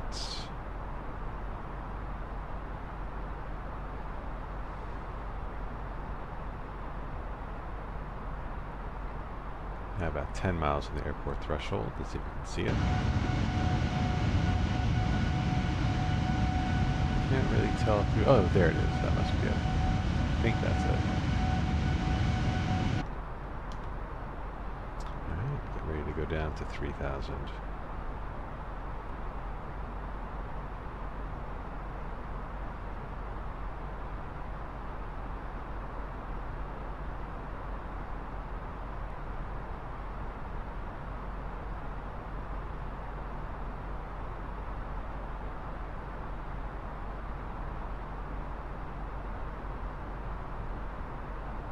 Alright, and down we go. Thrust idle descent.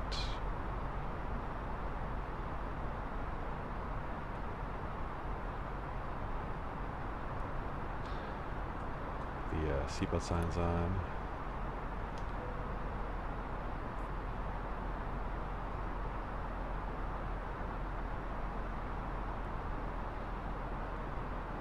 Yeah, we want to get to that speed restriction. Although the restriction's there and manage speed, so it should actually slow on its own without having to actually go into approach mode. But I think, as I stated before, we'll treat this as like a base leg to final. So we'll want to be at least flaps 1 before that turn.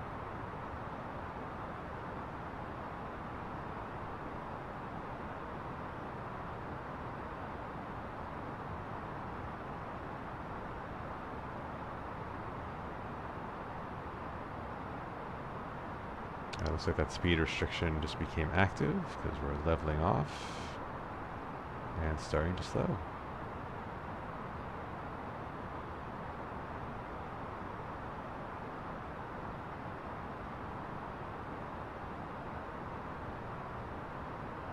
And apply some speed brakes to help us along there.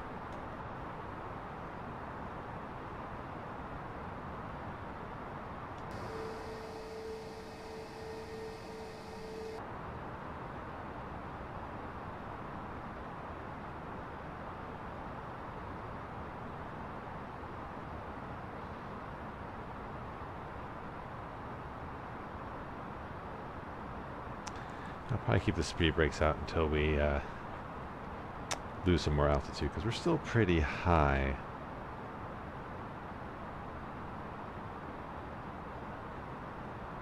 See how much we can lose in 10 miles.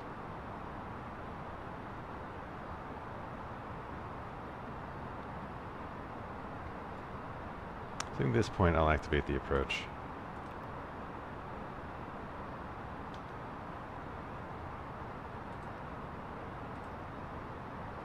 Set QNH 1007 if I recall.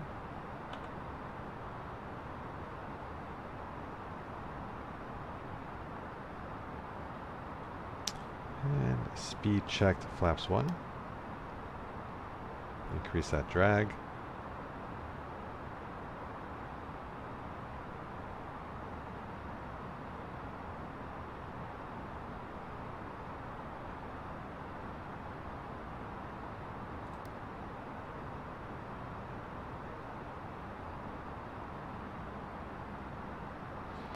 And 10,000 feet checks. Landing lights on. Set the constraints. Landing system is on.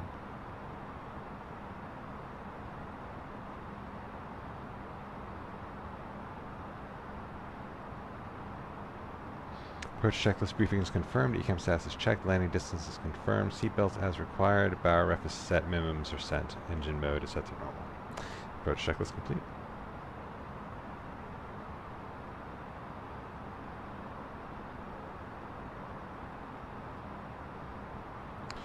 So we'll want to be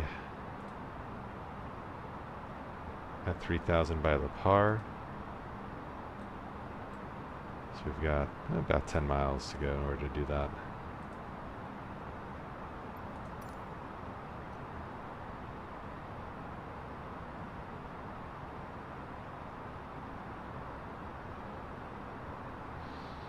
And once we turn onto base here, we'll go to flaps 2.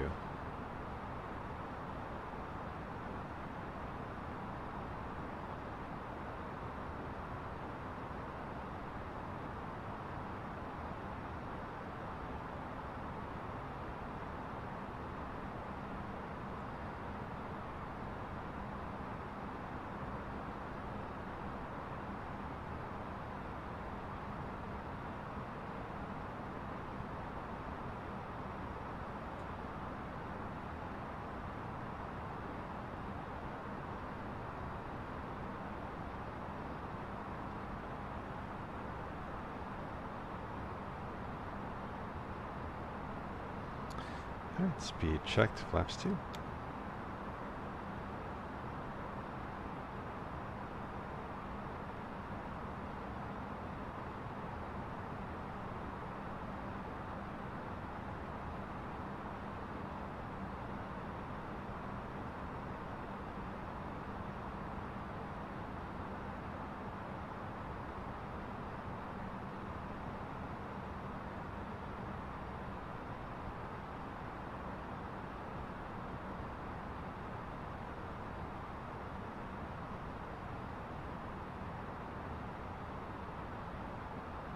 So we're still quite high.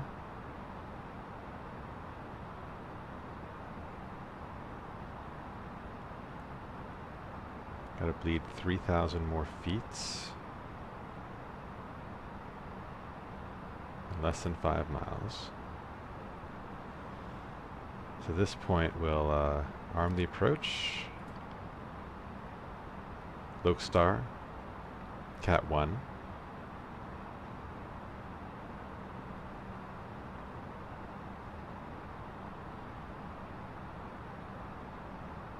Drop the gear.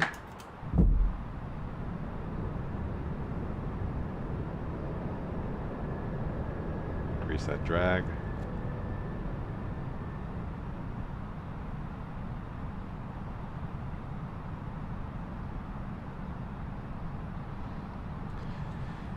Get those lights on.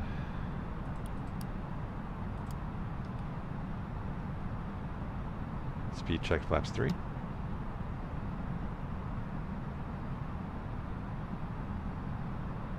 And flaps full.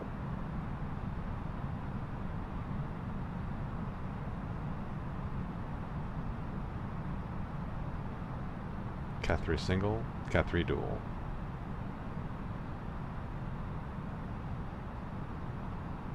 So we're still above the glide slope. Keep those speed brakes out until we intercept.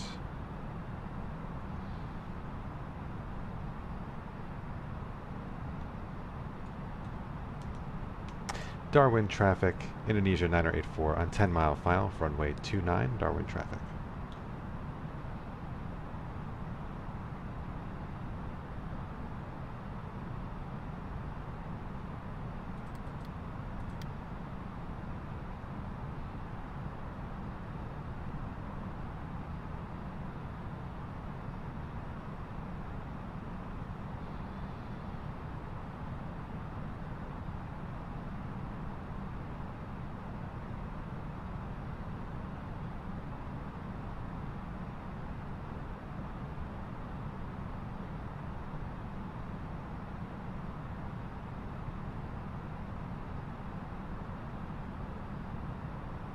Speed Alt Star.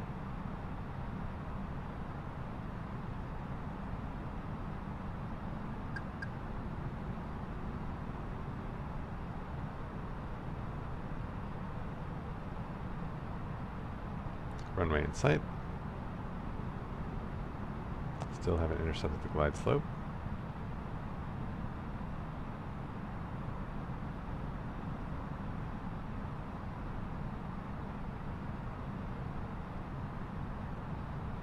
$2,500. Radio altimeter is alive. Glide slope star. Here it comes.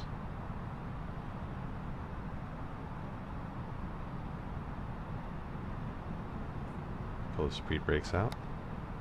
Arm the ground spoilers. Landing checklist. Flight attendants, please prepare for landing. Cabin crews advised, auto throttle is on speed, auto brake is on low, ECAM memo landing, no blue. Landing checklist complete.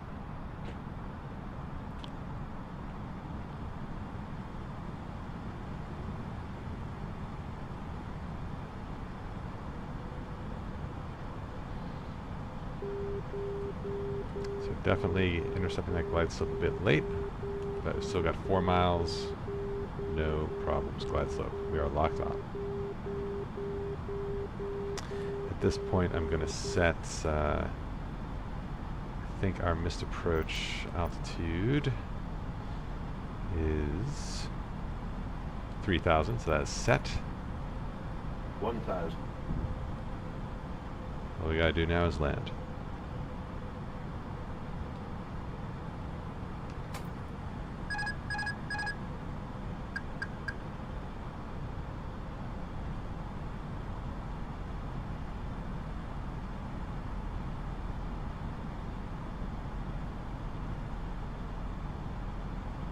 Got a crosswind slightly from the rear.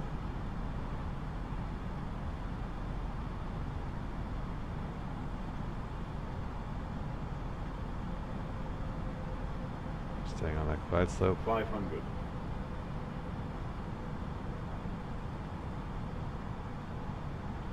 400.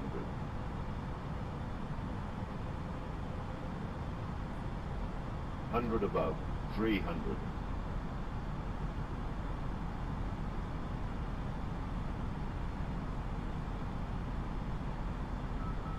Minimum Continue. 200.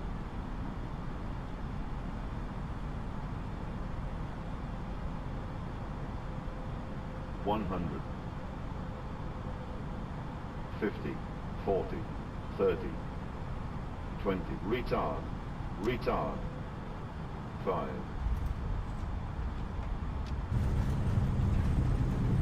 Reverse green. Decel.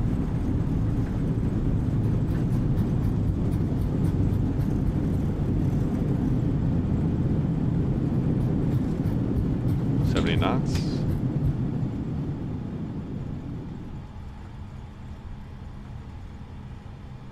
Rolling out.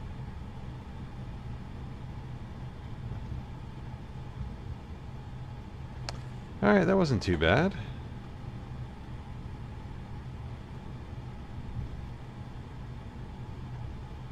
Felt like a little off kilter on that approach. Don't really know why. We'll take a look at the video later on.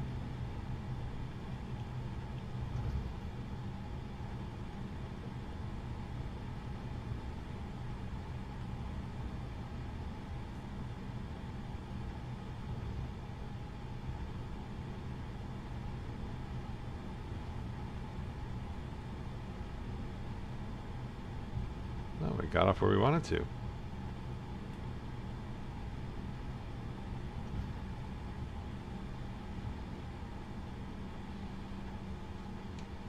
Darwin traffic, Indonesia 9084 is clear of runway 29, Darwin traffic. Alright, so we'll stop here, set the parking brake, just get cleaned up for after landing. So landing, system, flight director, back on arc, turn those constraints off. And of course, down here we'll want to retract our flaps, disarm ground spoilers. And then we can go ahead and turn our weather system off. TCAS to standby. ATC to standby. Get our landing lights off. Strobe set to auto. I can turn this off now because it's daytime. We get this to taxi and start our APU. 1, 2, 3. Right.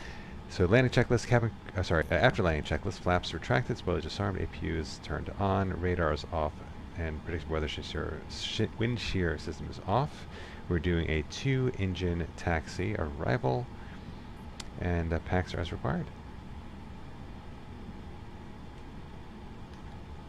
Alright, that's taxi.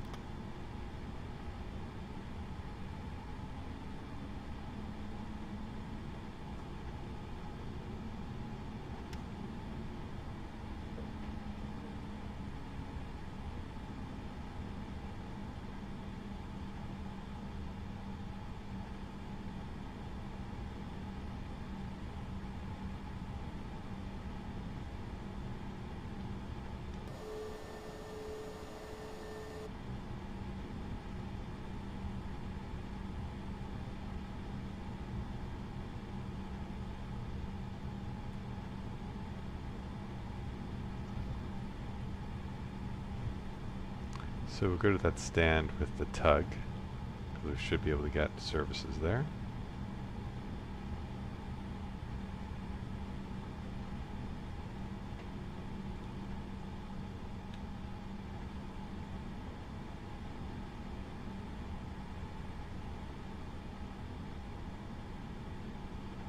Or the lines don't line up, so we'll do our best here.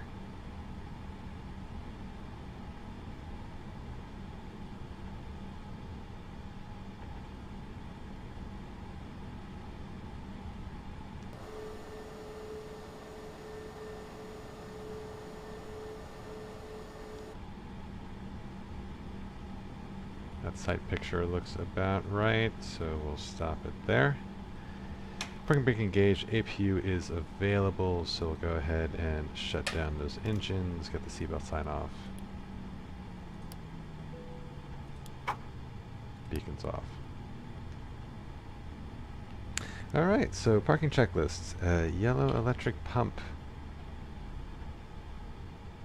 is off.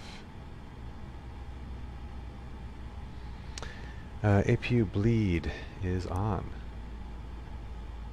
for the embarkation. Engines are off, seatbelts are off, exterior lights are as required, fuel pumps are coming off.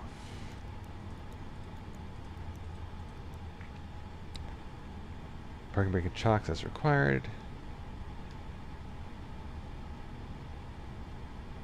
And let's get these people off the plane. We'll call over external power, baggage. Yes, connect. That was aggressive. Do we have those other services coming? We got power. We have baggage. Baggage looks stuck. Should we try baggage again?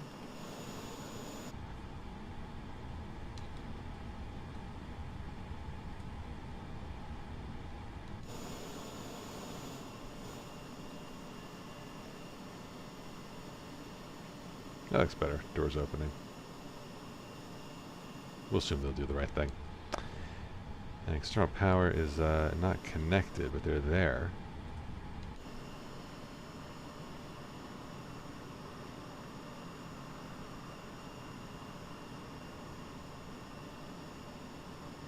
So this is Darwin.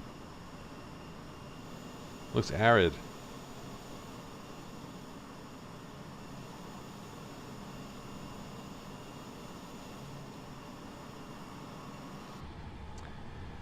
Alright, so let's assume folks are deplaned at this point. So we'll connect to external power. It's available. Turn the APU bleed off, shut down that APU, now that we're on external. And we'll start shutting things down. Crew supply off, get these aiders off. Fuel pumps already shut down. Down here, we can start getting our displays shut down.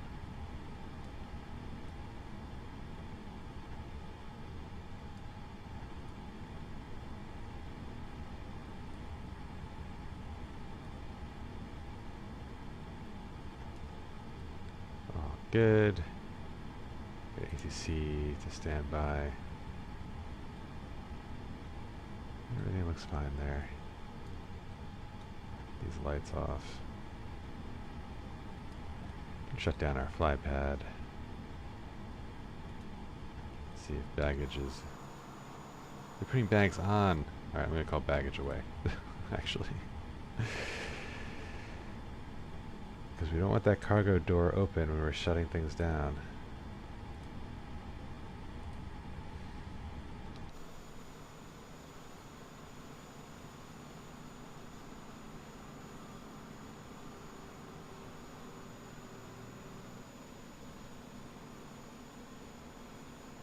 Hope that's them leaving.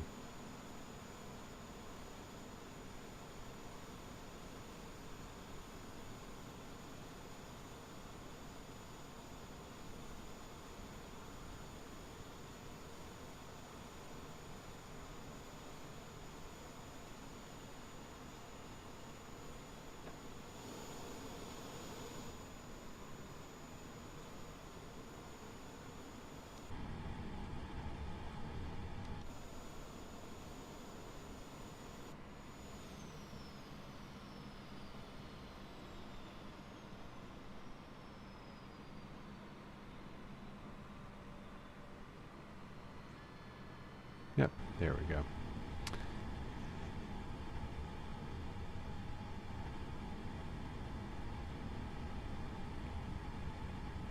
And once that's confirmed, closed.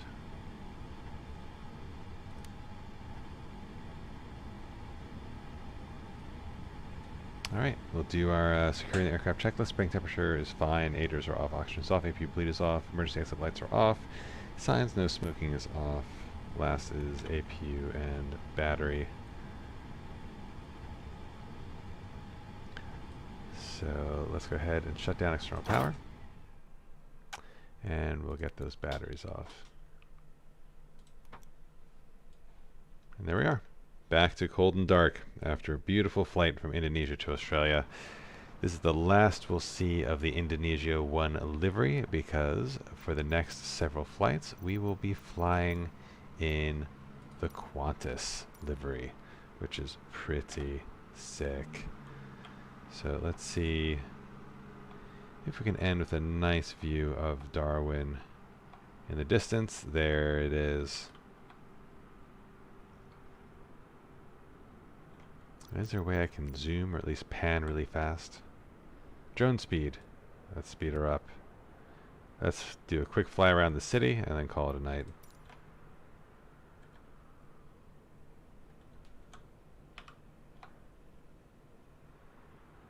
This is pretty awesome. I actually didn't know you could do this.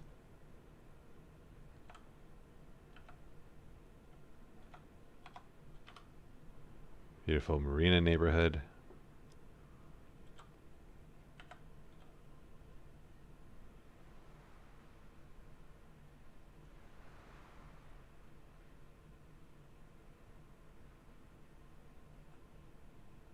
Very quaint city. Like, it's barely a city.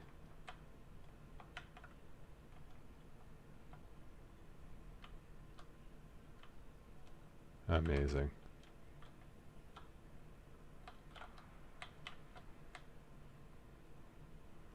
I know, like, if you look at any individual building, it's not that impressive. But just the fact that they're rendering practically every building.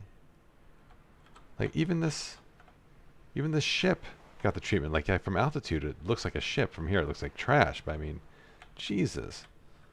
The effect is amazing.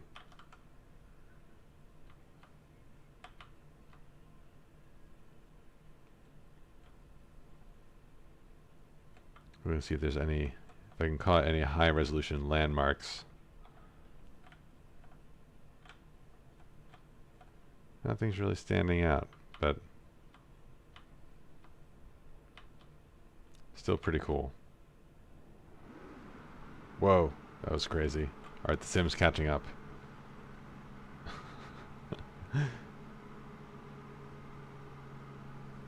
That destroyed frames. But we're back. We are back. Alright. Well, enough playing around. I'm going to sign off. Wish you all a very pleasant night. Next flight, we're heading into the center of the outback to Alice Springs. And I hope to see you on that journey. Good night.